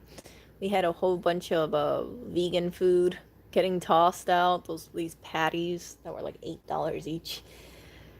Um, yeah, it's a lot of yogurt. Like if you guys ever dumpster dive at a grocery store, you'll see so much yogurt. Always a healthy supply of yogurt. I have tried more different varieties of yogurt in the past 2 months than I have tried in my whole entire life. I've tried vegan yogurt. Most of the vegan yogurts I don't like. I like Harmless Harvest a lot, but it's like 250 for a small little container. So no, I don't like buying that one. Um, I've seen Nunos. I've seen Oikos. I've seen Dannon yogurts, which in my opinion blow. I've seen Go-Gurts. I've seen those expensive organic grass-fed yogurt ones. I've seen Trattamonias. I've seen basically every single brand of yogurt eventually getting thrown away. And because I've seen that, I've tried almost every single brand of yogurt out there. And yeah, um,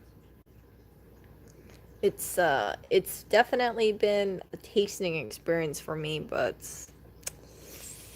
it sucks for all the yogurts that's gonna get tossed moving forward.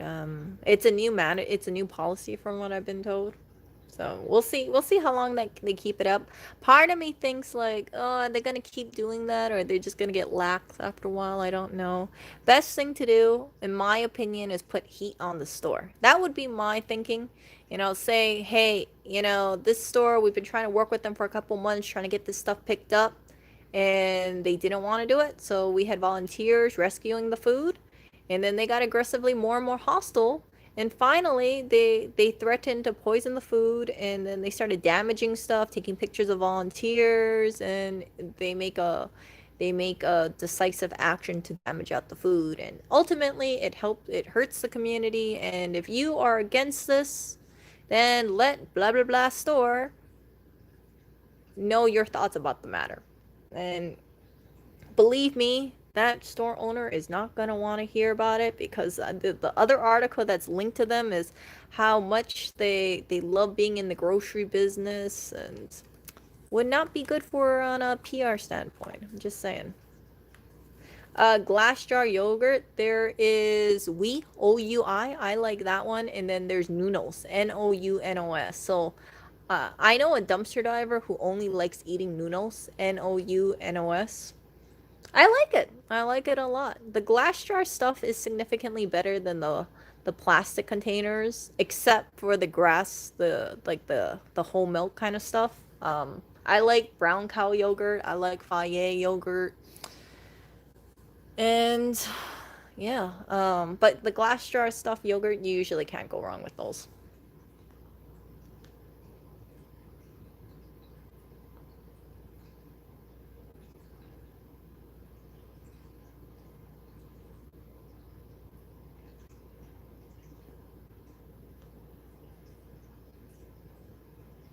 Apply for a job at the store and work your way up on top. They are not going to hire me because first of all, I'm not, there's not too many Asians in our neighborhood, and I think that if you only see one or two Asians, or maybe like 10 Asians going into the store, you kind of stand out, especially because I usually always used to shop there.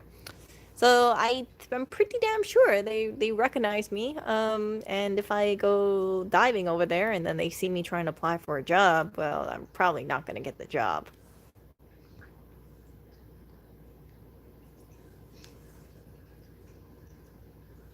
So not at that specific store. There was some talk from some food rescuers saying stuff like, "Hey, maybe we should print some flyers out and pass it out to customers and tell them what the store is doing." I was thinking to myself like, I don't know how I feel about that because part of it could be they could say, "Hey, you're trying to ruin business for us," and then get that makes them even more heated about it. But it just I don't know. Yeah. Yeah, $2 and 50 cents normally. I think I've seen it as cheap as like $1.50 or $2 for it, but it's a good yogurt. It's a good yogurt. My favorite yogurt, and I haven't eaten this in a while.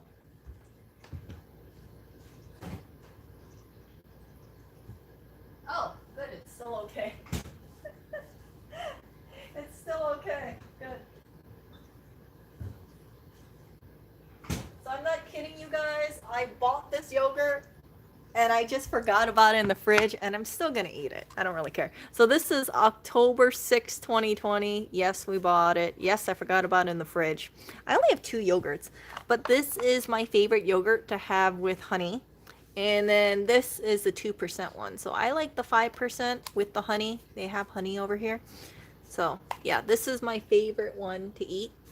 This one's pretty good too, but I think if you have already the honey, just do it yourself, right? Just grab your own honey and put it on that side.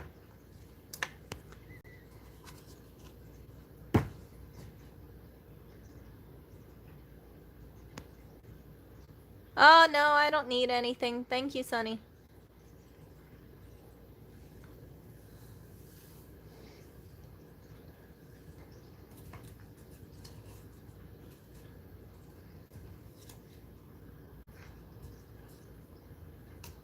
So yeah, these are consistently my favorite. I also like what else? Which one else do I like? I like noodles and I like brown cow yogurt. But my jam is this one with some honey on top. That is my jam. It's amazing. Oh, it's so good. I should get Costco eggs. Okay, so the thing about the Costco eggs is it's so out of the way for us to go to Costco. I think there's only one in Manhattan. I don't think there's one near us at all. And then I think we pay about $5 for a dozen eggs. We buy the pasture raised eggs. And then yeah, we go through a bunch of Kerrygold, you guys. We go through about I think we go for about a block a week. A block of butter every single week because we always use it for the eggs. Nah, I don't think eggs are bad for you. Uh, Everyone says like cholesterol. I think that I don't believe in that personally. I think that it's better to eat like more whole foods rather than like the processed crap.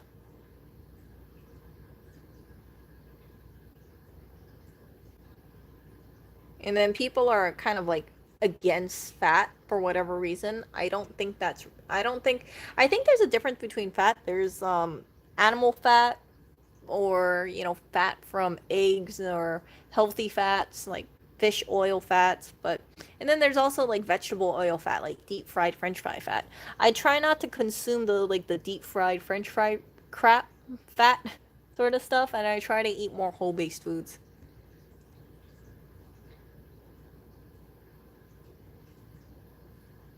Also, if I remember correctly, your brain kind of functions on cholesterol. It's made out of cholesterol.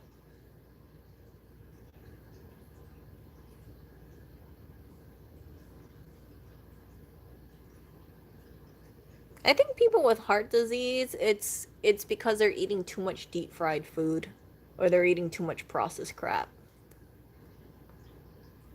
Like think about it, right? Like back in the day, right? Back in the day were people really having a lot of heart disease? Back before like fast food and back before, things like margarine, which I hate. I don't think so. I think maybe like they had gout, or if you're like a king or something and you're eating like a lot of cheeses or something, like yeah, I can see that. But the regular average Joe eating things like basic stuff like meat and eggs or like vegetables, and they have a farm, let's say something like 200 years ago, I don't see that having heart disease, or even like rural people in China, right? Do they have like a lot of heart disease if they live off their farmland? I don't think so.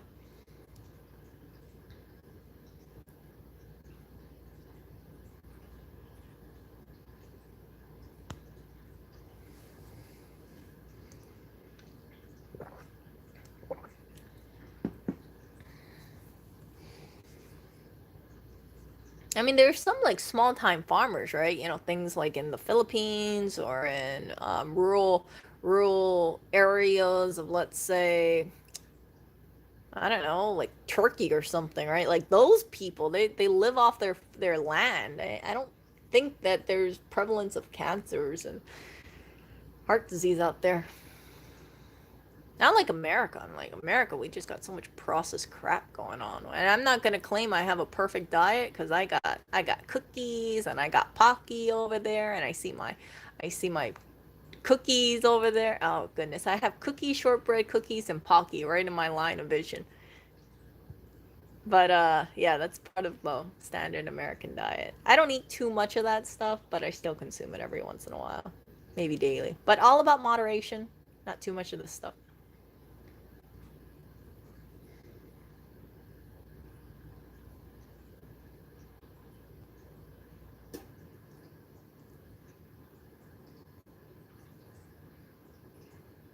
Yeah, so um yeah, that is I'm gonna go, yes, resist the cookies, stay on the light side. Yeah, I haven't been eating that many cookies. I eat maybe about one or two cookies a day. Yeah, my profile picture on my YouTube channel is like Cookie Monster. I do love my cookies very, very much, but I only eat one or two a day. I don't try to eat too many cookies because if I do, that would not be good. All about moderation.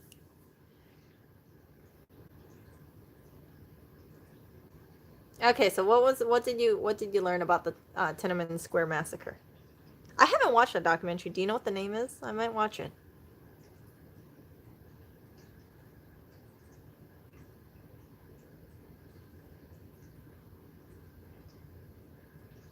Deep frying is bad across the board. Oh, those things. Oh yeah, yeah. The Uyghur camps. Oh, that's terrible. You talking about the re-education camps, right? Oh, terrible.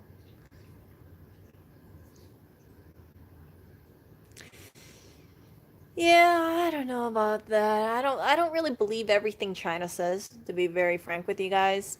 There's this one documentary about how they brought reporters in to interview the Uyghur people that were being held in these re-education camps, and they were dancing for these people, and you could see that there was a freaking fear in these people's eyes. You can catch it on YouTube somewhere. And then they also show aerial footage, and then it shows that when they anticipated the reporters coming, there were changes to that camp. And then they also found this letter, something like they need help hidden inside of the bathroom.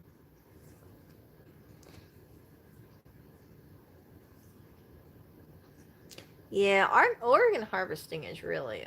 I've watched some things about that organ harvesting, just sickens my mind. They'll do it without anesthesia. They'll grab out eyeballs with forceps, and they'll just pluck it out. Oh my god, jeez, it sucks. Yeah. Just horrific stuff that's going on. Horrific stuff.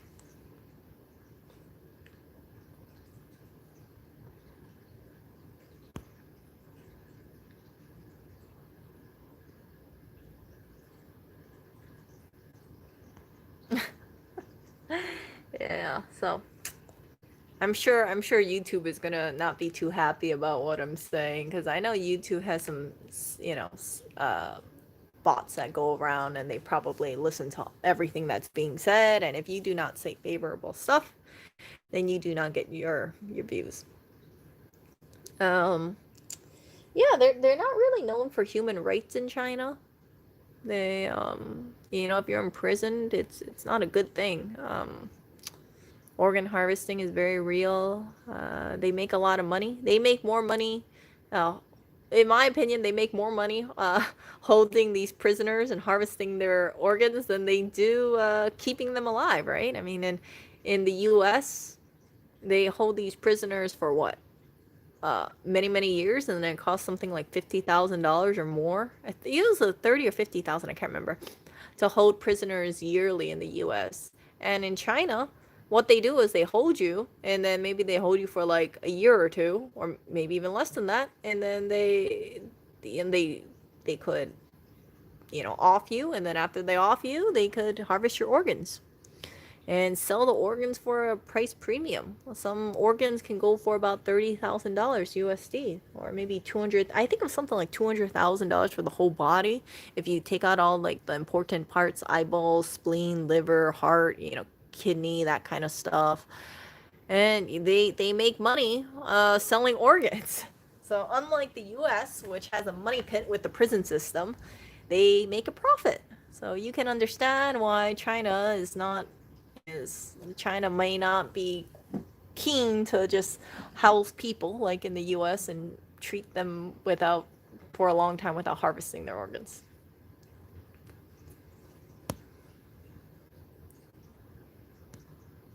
Oh yeah, Serpenza. Yeah, he left China if I remember correctly.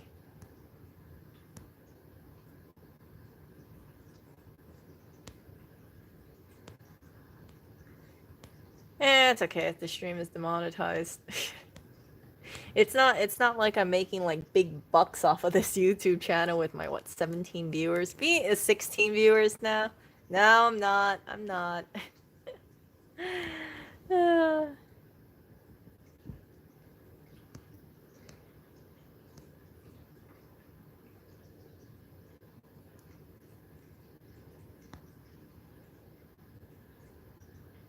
Yeah, I know. I'm so happy. I'm so surprised I hit so many subs. If I start losing 500 subs, you know why? I'll be like, ah, crap, it has to be the one freaking stream I did. Damn it. Joseph's gonna be like, man, how did Erica lose like a bunch of subscribers today? Oh, I know why. No, what do you mean? Yeah, I can get my car Lambo, maybe my plastic toy Lambo. That's it.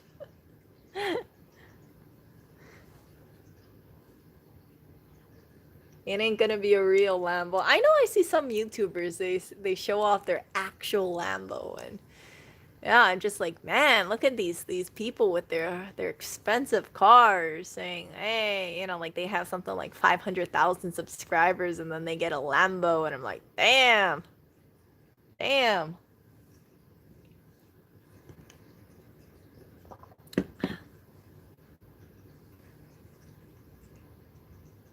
Yeah, forced labor. It sucks. It makes me it makes me happy and grateful that I don't live in that kind of environment because like for instance, in North Korea, right? If you are guilty of a crime, depending on what it is, and you're in prison, 3 generations of your family can be put in prison. So not just it'll be you, it could be like your parents, you and your kid, that kind of thing. I don't know if the generation starts upper and then below, or if it starts 3 generations from that person who got in prison, then down 3 generations. But imagine getting born in prison and having to stay in prison, and you didn't do anything wrong, but it was like your grandparents did something. Like that sucks. That absolutely sucks. So um, it's and yeah, that absolutely sucks. It makes, like I said, I'm happy. I live in a country where that kind of stuff doesn't happen.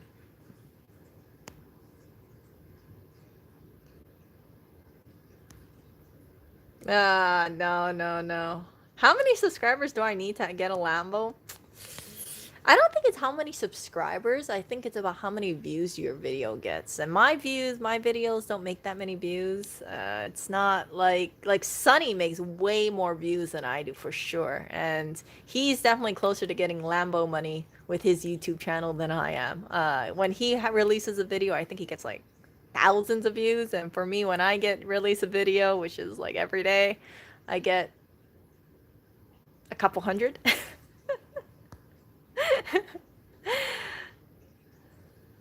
So it depends on how many views you get, how much engagement you get, like how long people watch your video for, and I guess also how much advertisers like your videos. For this specific video, you guys know, I'm not going to get any monetization. I think I get limited or none because I've brought up some very taboo subject lines. And advertisers are not going to want to hear anything like North Korea associated with their product. Yeah, he does video editing. I don't know how to do video editing. That's my thinking. Like, I don't know how to edit video. I can be very open and frank about it. I've tried to record video, you guys, but I don't know. It's just challenging for me. It's challenging for me. Like, I don't really get how to do it, and I think I need someone to hold my hand at it. Like, okay, this is what you do. This is how you drag things over. I'm not the most tech. You guys are pretty obvious about that. Yeah, Clio cannot edit for sure. Clio is lagging along. My storage space on that computer is not the greatest either, and yeah, it just Cleo's like 2012, so just think about how not so great she is. I know Lewis's setup. He has like his computer is like 4 times more powerful than Clio. What he uses to edit. He does not have anything that is nice and slim. He has this, I don't know what the hell kind of computer he has, but it's a tower thingy majingy, for lack of a better word. Oh yeah, Atlas. I do receive some monetization from YouTube premium accounts, even if you don't see ads. I don't know about this specific video though, because I think I think this is gonna be a limited ad video for obvious reasons over here. I really should mention a more friendly things like yoga, maybe yoga, or if I talk about cooking more. I know I'm just gonna randomly say like, yeah, cooking, yoga, Lululemon, Disney. I don't know. Jeez, algorithm's not gonna like me today. That's for sure.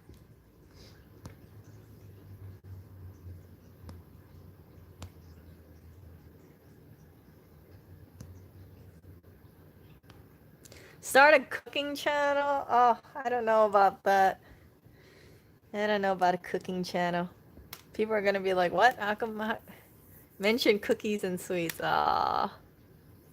My love for Macs. I know some people, one person asked me, like, I think they were just joking, of course, but they were saying, Erica, are you gonna review the newest MacBook? And I wanted to say, like, yeah, let me review that. It would be the worst review ever, because I'd be like, okay, yeah, I don't understand this, what was it, like 1 billion, whatever, resistors or something like that in that M1, M3 chip thingy-majingy.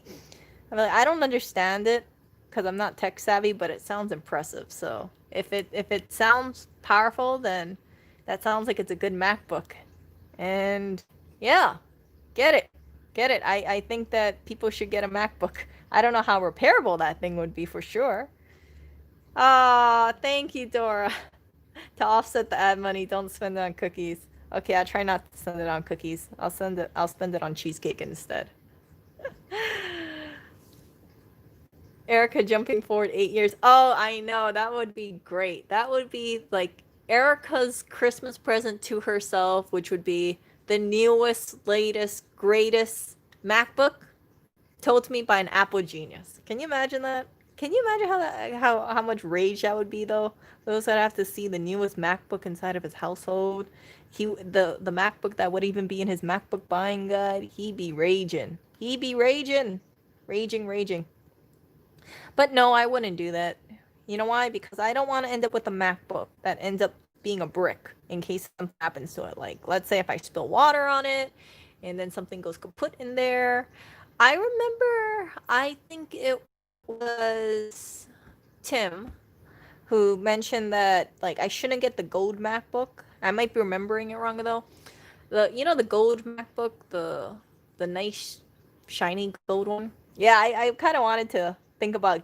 I was thinking about looking into that since it's gold and it's shiny, and I want to name that MacBook Cleopatra. You know, because my MacBook is silver and I just call it Cleo. So the upgraded version will be gold Cleopatra. I heard it's not the best in terms of repairability, or maybe it breaks easily. I can't remember, but I was dissuaded from getting that gold MacBook, so I said, okay, I won't get that MacBook. I'm kind of scared about some of the MacBooks because they're so freaking thin, and I think it would be easy for me to just accidentally knock it off the couch or, break something, and that would not be a very good thing if I have a broken MacBook and their parts can't be fixed for it. Parts can't be acquired for it.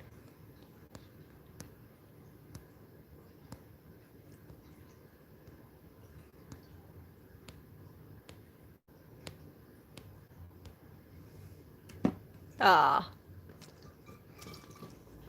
But whatever MacBook I get, I want to make sure it's not a pain in the ass to get parts.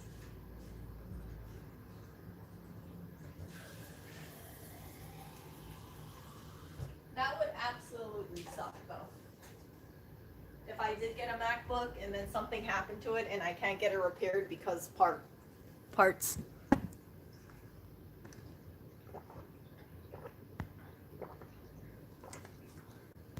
So that is maybe I'm just going to listen to his MacBook buying guide or ask him which MacBook I should get. Ideally, I only want to get the 13-inch because I think 13-inch MacBook is the perfect size for me. I just like my MacBook a lot. I like the feel of it. I like the size of it. I like the operating system. There's nothing I don't like about the MacBook except I run out of space on it. I have an external, which I haven't used it. And yeah, Cleo's getting a little older. She's getting a little slower. I can't tell if it's because she's running out of space or whatnot, but I need to. Her specs aren't the greatest, and it's definitely not intensive to do certain things. I can't even run like certain programs because I don't think I think it would cause Cleo to just have a meltdown.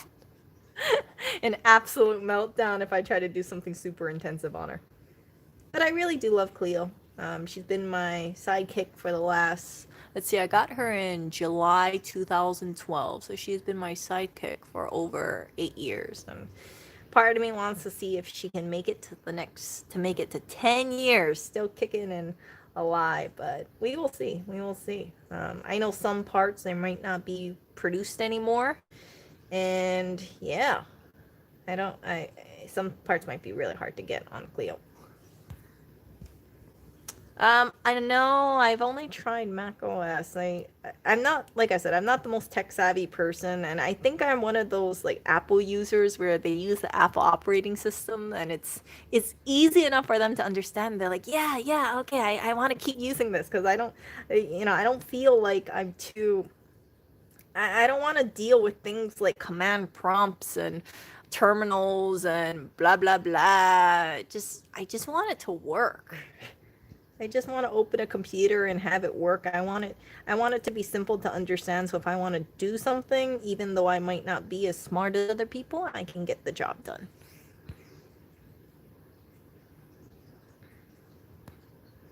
I don't think Cleo's upgradable. So she is a 2012 MacBook Air 13-inch.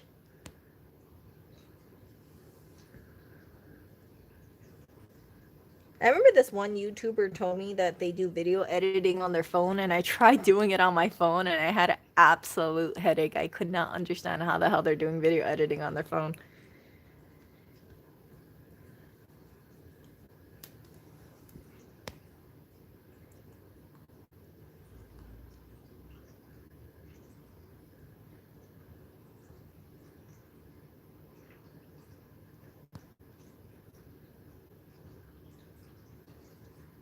So we will see. We will see. Eventually, I'm gonna have to get a newer computer for sure.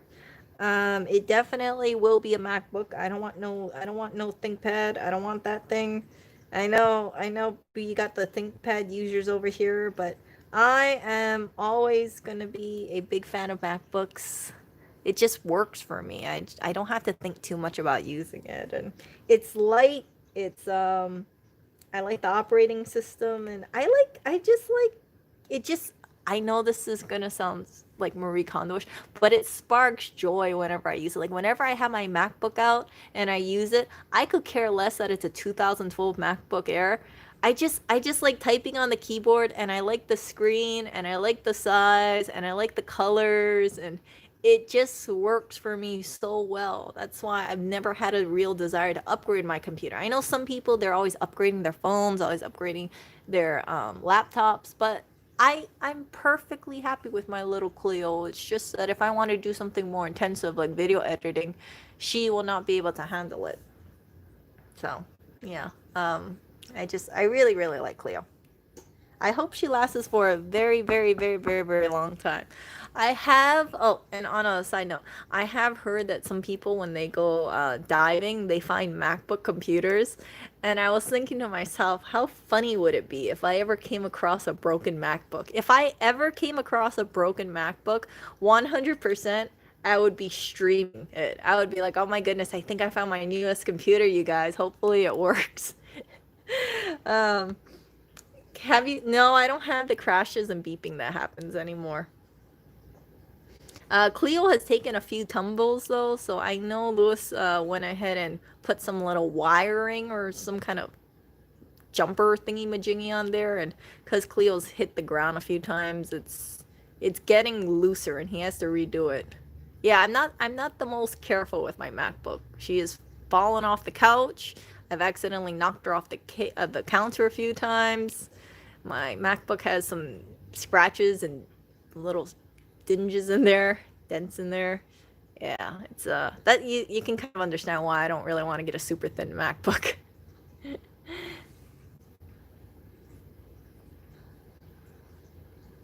And the amount of money put into Clio for repairs has actually, like, the cost of all the repairs and all the parts have actually out has actually come out to be more expensive than Clio. So if I wanted to buy Clio new, right? I mean, not Clio new. If I wanted to buy, let's say a Clio kicked the bucket right now, and I wanted to buy, let's say, yeah, if Clio kicked the bucket and she wasn't working for whatever reason, I could buy a refurbished one for about, I think, $400. And if I went over to, well, first of all, if I went over to the Apple Store would say, hey, we don't work on that because that computer is way too freaking old. And if I brought it over to a repair store, depending on what the issue was, right, it could be more than $400.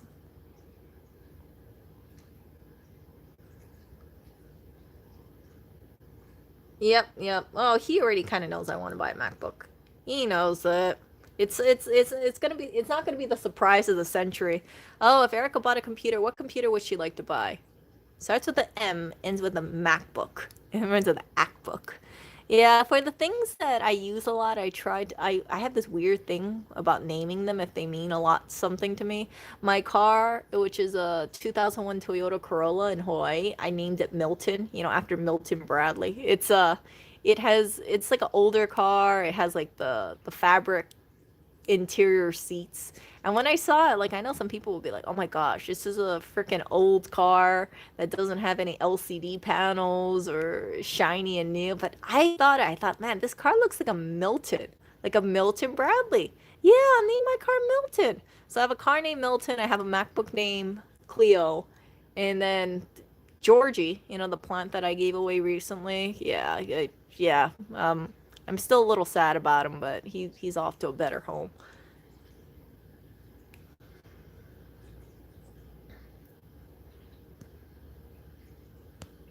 No, I don't want his ThinkPad. I don't want that freaking thing. You know, one time his ThinkPad has accidentally fell on the ground and it hit my foot. I think we were in the airport. That thing hurt. Okay, that thing is a weapon.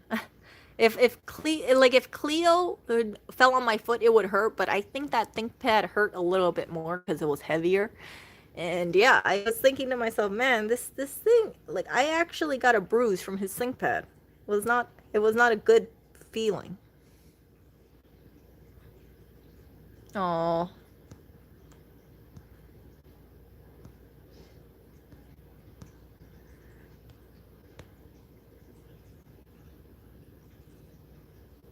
I don't know why they shot out your cousin's car window.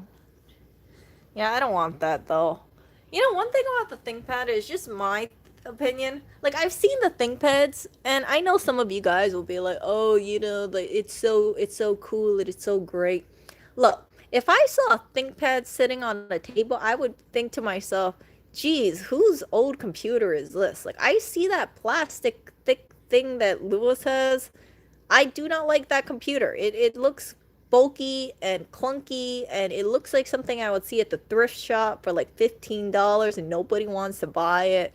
I don't like the feel of that ThinkPad. I mean, as much as he will say like, Erica, my ThinkPad is like way better than your MacBook, it just is not, it doesn't spark joy at all. In fact, whenever I see it, I feel like I'm back in like back 10 years ago. You know, back when you saw those square IBM computers, you know, the laptops that are just like the square.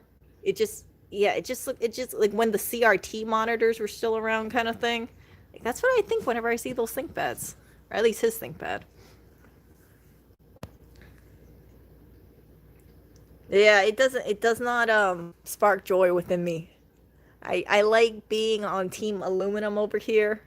Even our soap dish is aluminum. I have a big love for aluminum stuff, and I know that I think ThinkPad was it ThinkPad. They made the aluminum version, or they made an aluminum laptop somewhere. Maybe I'm thinking of another brand. Maybe it was HP. If it was HP, screw HP. I don't want to ever buy HP again. But yeah, I would not want to get a ThinkPad. I'd rather stick with my MacBook. And I also told him this too. I said, well, what if I had a ThinkPad and it broke? Like, what would I do? And he told me, he said, Erica, well, you would just have to like send it in and they could repair it for you. And I was like, I don't want to send my computer in. Like, why would I want to send my computer in? Why would I want to mail it in somewhere? Like, no. So therefore, I mean, like, I rather just, you know, send it off to someone who works at a repair shop, and that way they can just ultrasonic it and they know exactly what to throw it in there, not like have one ThinkPad. And yeah, I would not be I would not be a happy camper with a ThinkPad. It would be, this is my ThinkPad, period, and that's it. Do you like your computer, Erica? It's a ThinkPad. So do you like it? It's a ThinkPad.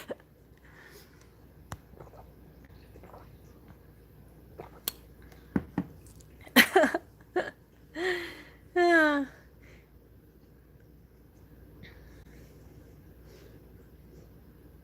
Oh goodness. I don't like the extra weight about those ThinkPads either. So, yeah. So I just am team aluminum over here. It's, I know people would say like, "Oh my goodness, Erica, you're one of those, like, are you one of those MacBook users who would have like their Starbucks drink and walk around with their Lululemons and have your ThinkPad, I mean not your ThinkPad, your MacBook out of like, yeah, you know, I do like my Lululemon. I do like my leggings when they don't rip on me."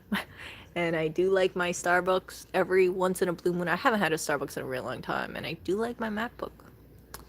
Yeah, even if it is the 8-year-old MacBook, really, really do like it. But anyway, yeah. So I like my MacBook. I really love Cleo, and Cleo is been on my next to me every single day almost. And I remember the days that I don't have Cleo, I get very sad, and I'm just like, I feel like something is missing in my life. It's like some K-pop, you know, fly to the sky song, like "Missing You" or something. It's strange, like how much I really adore that band. So Yeah, I would not stray away from a MacBook. I would probably just get a newer model MacBook. I don't think I would be getting the newest model MacBook because of repairability concerns. But yeah, that is the step that I want to take for my new computer, and hopefully, if I get a newer computer, I can actually do video editing on there.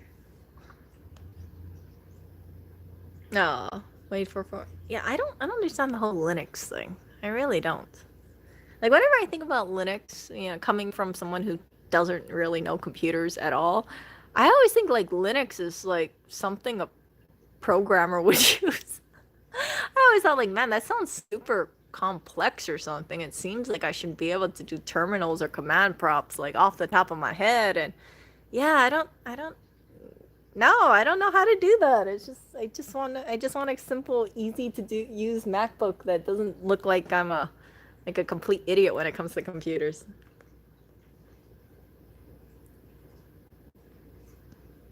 Oh, Chromebook, you can't Chrome the problem with Chromebook, if I remember correctly, is you cannot install programs that uh that is outside of whatever's authorized, right?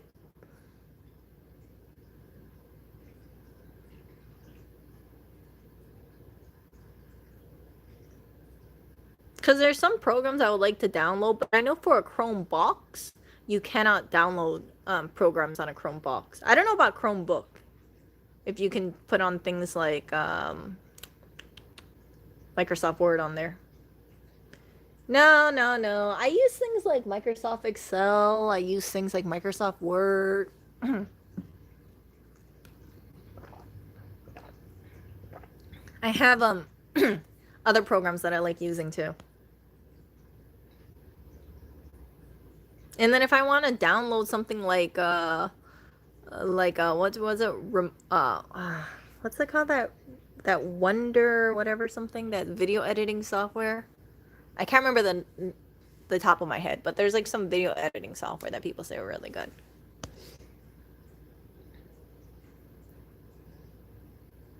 Yeah, so if Shakir is like my Mac operating system, I can be very honest and candid about it and say I am one of those computer users. I just want it to work.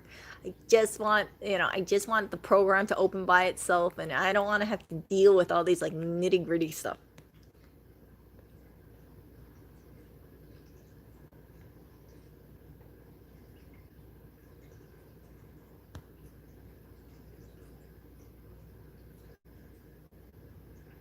I think he has a pine phone lying around, or maybe I'm just imagining things. I think he has one, and then when he used it, it was just like he thought it was not that great because he couldn't understand it, something like that.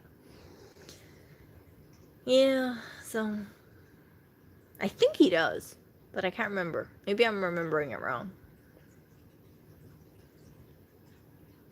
So I just like my Apple products. I will always I it just works for people like me, the people who can be very honest about their technical ability, the people who just get used to having that nice shiny sleek aluminum MacBook with them for the last couple years. And if someone asked me, they said, "Would you consider using another computer?" I would say, to be honest with you, 95% chance no, because I just got so used to using my little Apple computer, and I just yeah, it just sparks joy within me. It just works for me. I wish that I had this kind of thing with other computers, but whenever I see other computers, like when I see other operating systems, like Windows operating systems, I'm like, ugh, I don't want to go back to that again. Every time I think about Windows operating systems, I think to myself, it reminds me of all those Windows antivirus 7 slash virus, um, putting in all these like Avasti or whatever that is. I had like two different antivirus softwares running at all the time back when I had PC. So once I had my MacBook, I didn't have to worry about that. And I know that could be completely a false sense of security, but I never had to think about that stupid little virus or whatever popping up and trying to go overtake my computer, and then I spend hours trying to get rid of this stupid thing. And for a person like me spending hours trying to remove a freaking virus off something that I'm reading online, it's just a waste of my time. I did not enjoy it at all. After I got my MacBook, I insisted. I was, when one of my family members said that they needed to get they wanted to get a newer computer, I said 100%, I'm getting you an iMac, no question about it, you are getting an iMac. So I got him a 27-inch iMac, and it was, I got it used, and it was kind of pricey, but I remember I told them, I said, you will never have to deal with the stupid virus thing ever again. And they didn't. The only reason why, and then something happened with the graphics card, and then it became a lemon of sorts. And yeah, I talked to Lewis about it, and he told me that based on this graphic card issue thing, like it's not worth it to fix it. And he can't even guarantee it won't show up again. It's like this dreaded GPU issue or some video graph. I forgot what it was. But yeah, that's what he told me. And yeah, so that MacBook went completely, it's now in storage, and I don't want to get rid of it. I know it's terrible, but it's like I want to collect all my little Apple products and just be like, thank you, Apple. I know this is going to sound so Marie Kondo-ish, but be like, thank you, Apple product, for being for brightening my life when I did use them. I remember when I used this stupid compact computer and this Dell computer and the HP computer, and those were absolute pieces of crap compared to using a MacBook. So yeah, even if you don't work, I still appreciate you, and using you was a great, great moment. Yeah. So that's why I like and so yeah, for that person, I got them a Chromebox. I think it was $169. One of the best investments I ever made, because they are still using it. It is still super fast. And it's just like it's like the Mac Mini. It's like a small little box like this. They don't install anything anyway. They don't use any Microsoft programs. They only use, they only read things like Yahoo Finance or Yahoo News, or check email, or go on Craigslist. That's about it. Yeah, so it works for them, and I think they've had it for about 4 years, 4 years, and you factor that in, like $169 for 4 years. That's a great freaking deal for a desktop computer. So I absolutely have no problem recommending a Chromebox. I don't know about Chromebook, but I imagine that's the same thing. But since I use different programs, I can't use that, and I would just stick with my little MacBook. Yeah, my MacBook has been with me through college. It's been with me to Japan. It's been with me, of course, to New York. Yeah, and then also various different states, right? Like Maine or Massachusetts. And yeah, it's like my little MacBook has been a bunch of different places with me. And even when I don't use Clio anymore, I still want to keep Clio as my first little MacBook. And yeah, I know it sounds really sappy over here, but I really do love that computer a lot. And I want to have like a storage, like frame it or something and be like, that was my first MacBook. That was the first computer that I really, really loved using. That's how much I love Clio. Yeah.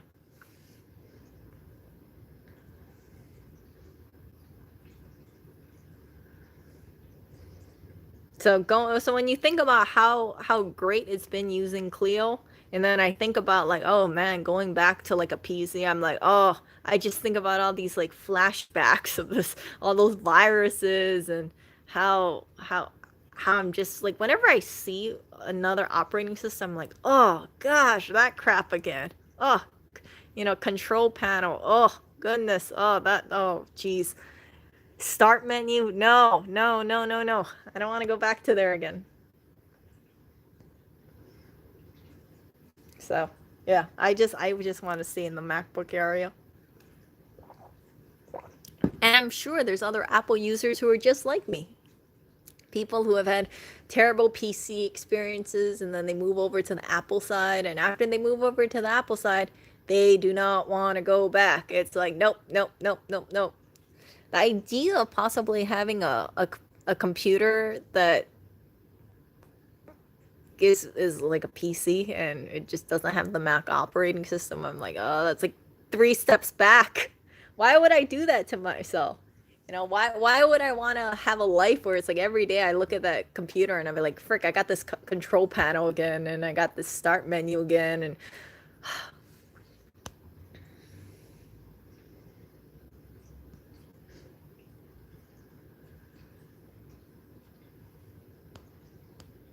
so yeah, I just like this intuitive stuff. Yeah, I heard that the new MacBooks don't have any fans either, and I'm like, wow, no fans! Holy crap, that's amazing!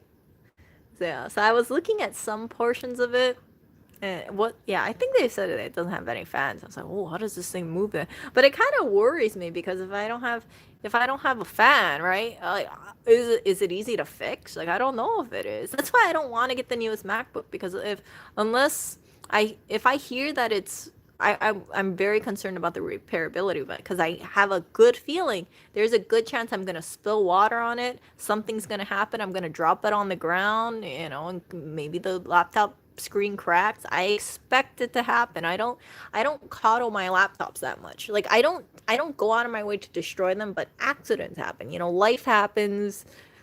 You guys heard about how I got water damage on Clio. I was webcamming with one of my friends and we were just chatting and then a bug flew into my water and my dumb butt was like, oh my gosh, look, there's like a small bug in my water. And I was like, here, let me show you. And I tipped the cup of water over my keyboard. I'm not kidding you guys. This is exactly what happened. And that's how I ended up with water damage. And to get that thing repaired, it was I forgot, like tier 3 $800 repair or something like that. It was, yeah. Yeah. So, but it was completely my fault. 100% my fault. I take full accountability of that thing. It was not a good repair. For parts. I had no idea logic boards were like $400 or so. But yeah, it was not one of my brightest moments, and I know when people heard that story, they're thinking, "Really, Erica? You spilled water over your laptop just trying to show a bug in the cup?" And I'm like, "Yeah, it was like a little flying bug, and I just didn't think through it. Okay, I didn't think through it, and." Yeah, now I look back at it and I laugh at it. And I say, well, of all the things that you hear about people getting water damage, right? I accidentally knocked my can of soda over, or oh, I had a cup of water next to me and it tipped over. It's like I didn't intentionally do it. It just, yeah, it's just the water moved from the cup. No, it landed into my cup of water. So I think it was water and I saw the bug inside of there, and then because I was webcamming with one of my friends, I said, "Hey, look! Oh my goodness, look! A cup, bug flew in my cup." And then I tilted the cup. So this is the cup, right? I tilted the cup towards the webcam because the webcam's on the front of the computer, right? And then that's what happened. It was not one of my brightest moments of my life, but that is how water damage can happen, you guys. Yeah, it's just I don't know what happened. I think gravity took force. I did not will the water to come out from the cup. It just spilled outwards. So yeah, it was not one of my proudest moments, but that's what happened. So and if you guys want me to reenact this thing, let me show you guys.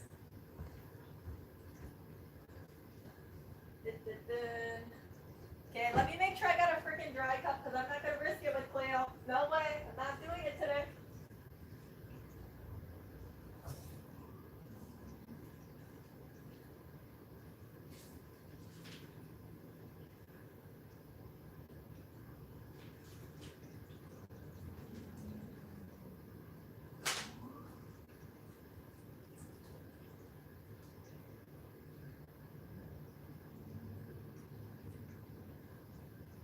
Okay. So dry cup, where are you, dry cup?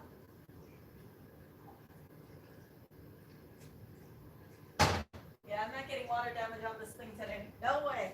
No way. Okay. So this is what happened. So I had Cleo over here. I had Cleo, right? So I was webcamming with my friend, and you guys can see, you see that little, you see the webcam? The webcam would be right there, but I covered it. So I was talking to my friend, and a bug flew into my cup. And then what I did is I was like, oh my goodness, look, there's a bug in my cup. So I was like, oh my gosh, look, there's a bug in my cup. And then what I did is I showed them the thing, and I was like, look, it's just so I went to show them the thing, and you can imagine when I tilted this thing, it went right on the keyboard. And yeah, it's just no, I did not forget the water. I made sure there was no water in here. Thank you very much. I'm not gonna water damage Cleo another time. So that was that is what happened. That is what happened to Cleo, and I felt terrible about it. And then after that, I don't know, I ended up with water damage again. I don't know what happened to it. I think I think water might have spilled, and then it got on the bottom of the bottom case. I don't know, but somehow I ended up with corrosion again. And I was like, damn, this water keeps gets attracted to my MacBook. So I was telling people, I said, if you ever have a stack of MacBooks and you put them in the desert, I'm pretty sure rain will come. Just because my history with this computer is I keep getting water damage on it. I think water is attracted to MacBooks. So you ever want a dumping ground, just get a bunch of MacBooks, throw them into the Sahara Desert, and then the water will come over there. So anyway, so that was water damage number 2. And yeah, and then after that, my backlight blew out and things like that. And it was just, Cleo is not cheap to have. She is the amount of money put into the repairs cost more than Cleo herself brand new, but it was completely worth it because I love my MacBook very, very, very, very much. And if I had to pay another $1,000 for Cleo, believe it or not, I would actually spend $1,000 to fix Cleo because I love Cleo very, very much. But I don't know if she kicked the bucket, would I be willing to pay $1,000 right now? Probably not, because the newest MacBook is like $999. Yeah. And yeah, I know it sounds terrible for me to see it, but would I buy Apple Care? Oh, I don't know. If I bought a new computer, I'd have to really think about it. I'd be kind of tempted because I know some of the parts of a newer computer might be worth it depending on what the part breaks. You get what I'm saying? Like, if it's a part that Lewis can't get a part to, I'd rather get Apple Care than end up with a lemon. Because, some of the stuff is like, he can't fix it. Yeah. So, anyway, I do love my Cleo very, very, very much. And I like to think she is the most visible 2012 MacBook Air that you'll see. I think so. I mean, not too many people have 2012 MacBook Airs on YouTube right now, right? Everybody has like the newest stuff, especially all those like big tech people. They have like the newer, shinier stuff.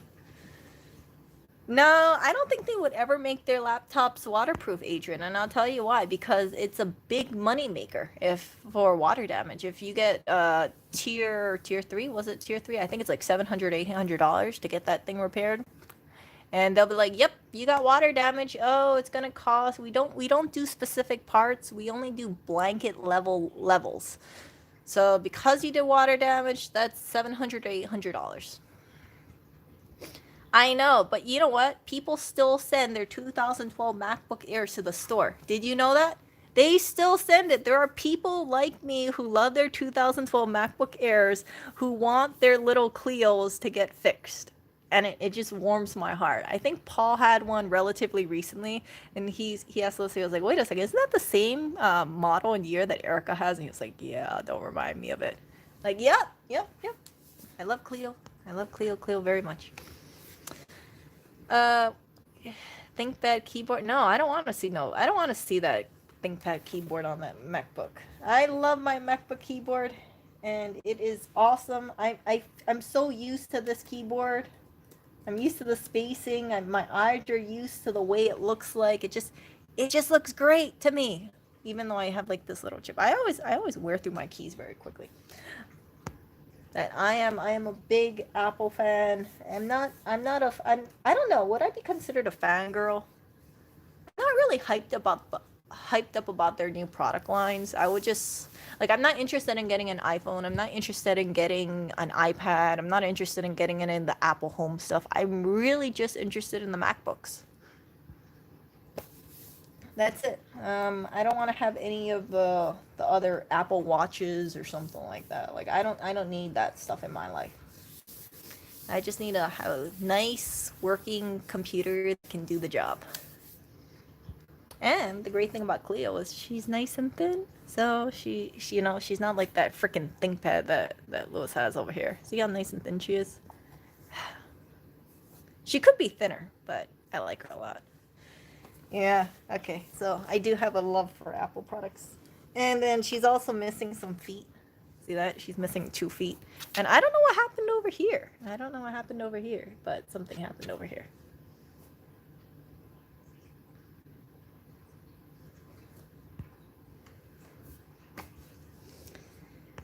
Yeah, so anyway, I will talk to you guys later. I gotta get going. And we will see. We will see what happens with Cleo. I don't know what I'm gonna be doing. With I don't know what I'm gonna be doing for like a newer computer, but it's definitely on my mind to get a newer computer, a newer MacBook, because right now Cleo's just not cutting it. Yeah, it is. It's a very long stream, and it's been a little distracting on me. No, but cat. Okay, hold up a second. Let's go get a cat here. Let's get a cat here for you. Aria, where are you? Aria. Wait, where are the cats? Where do you go? Okay, here you go. No, we don't got Aria. We got this instead. Hold up. You got this cat.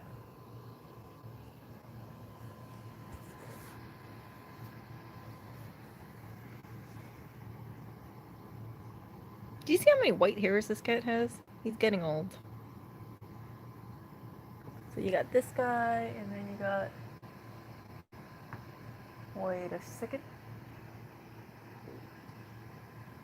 Yeah, you see he's not scratching it today. Oh, Oriole's in his chair right now. Wow, look at that. What? Oh, wow. Jeez. Could you look any less grumpier, Clinton? Clinton, I'm just trying to make sure you get some views right now. People have not really seen you sleep. They've only seen you yell. Did you know that? Okay. Okay. Okay.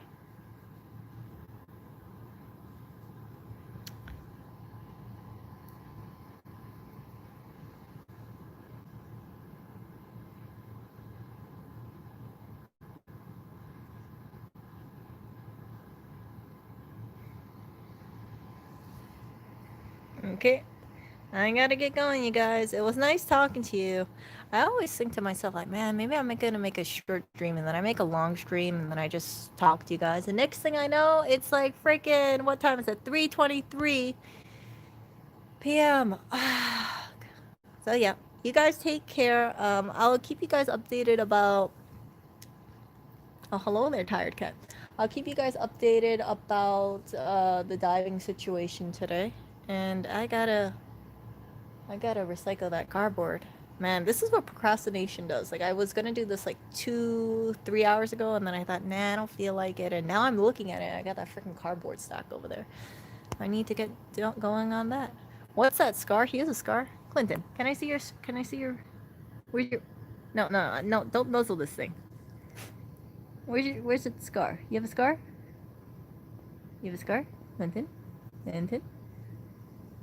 Can I see your face? You sure that's not his lip? This?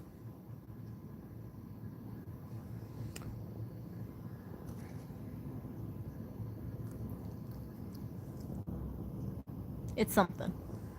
I don't think he has a scar on his face, but if he does have a scar, most likely it is probably from Blackberry, because Oreo would never hit him in the face. See ya.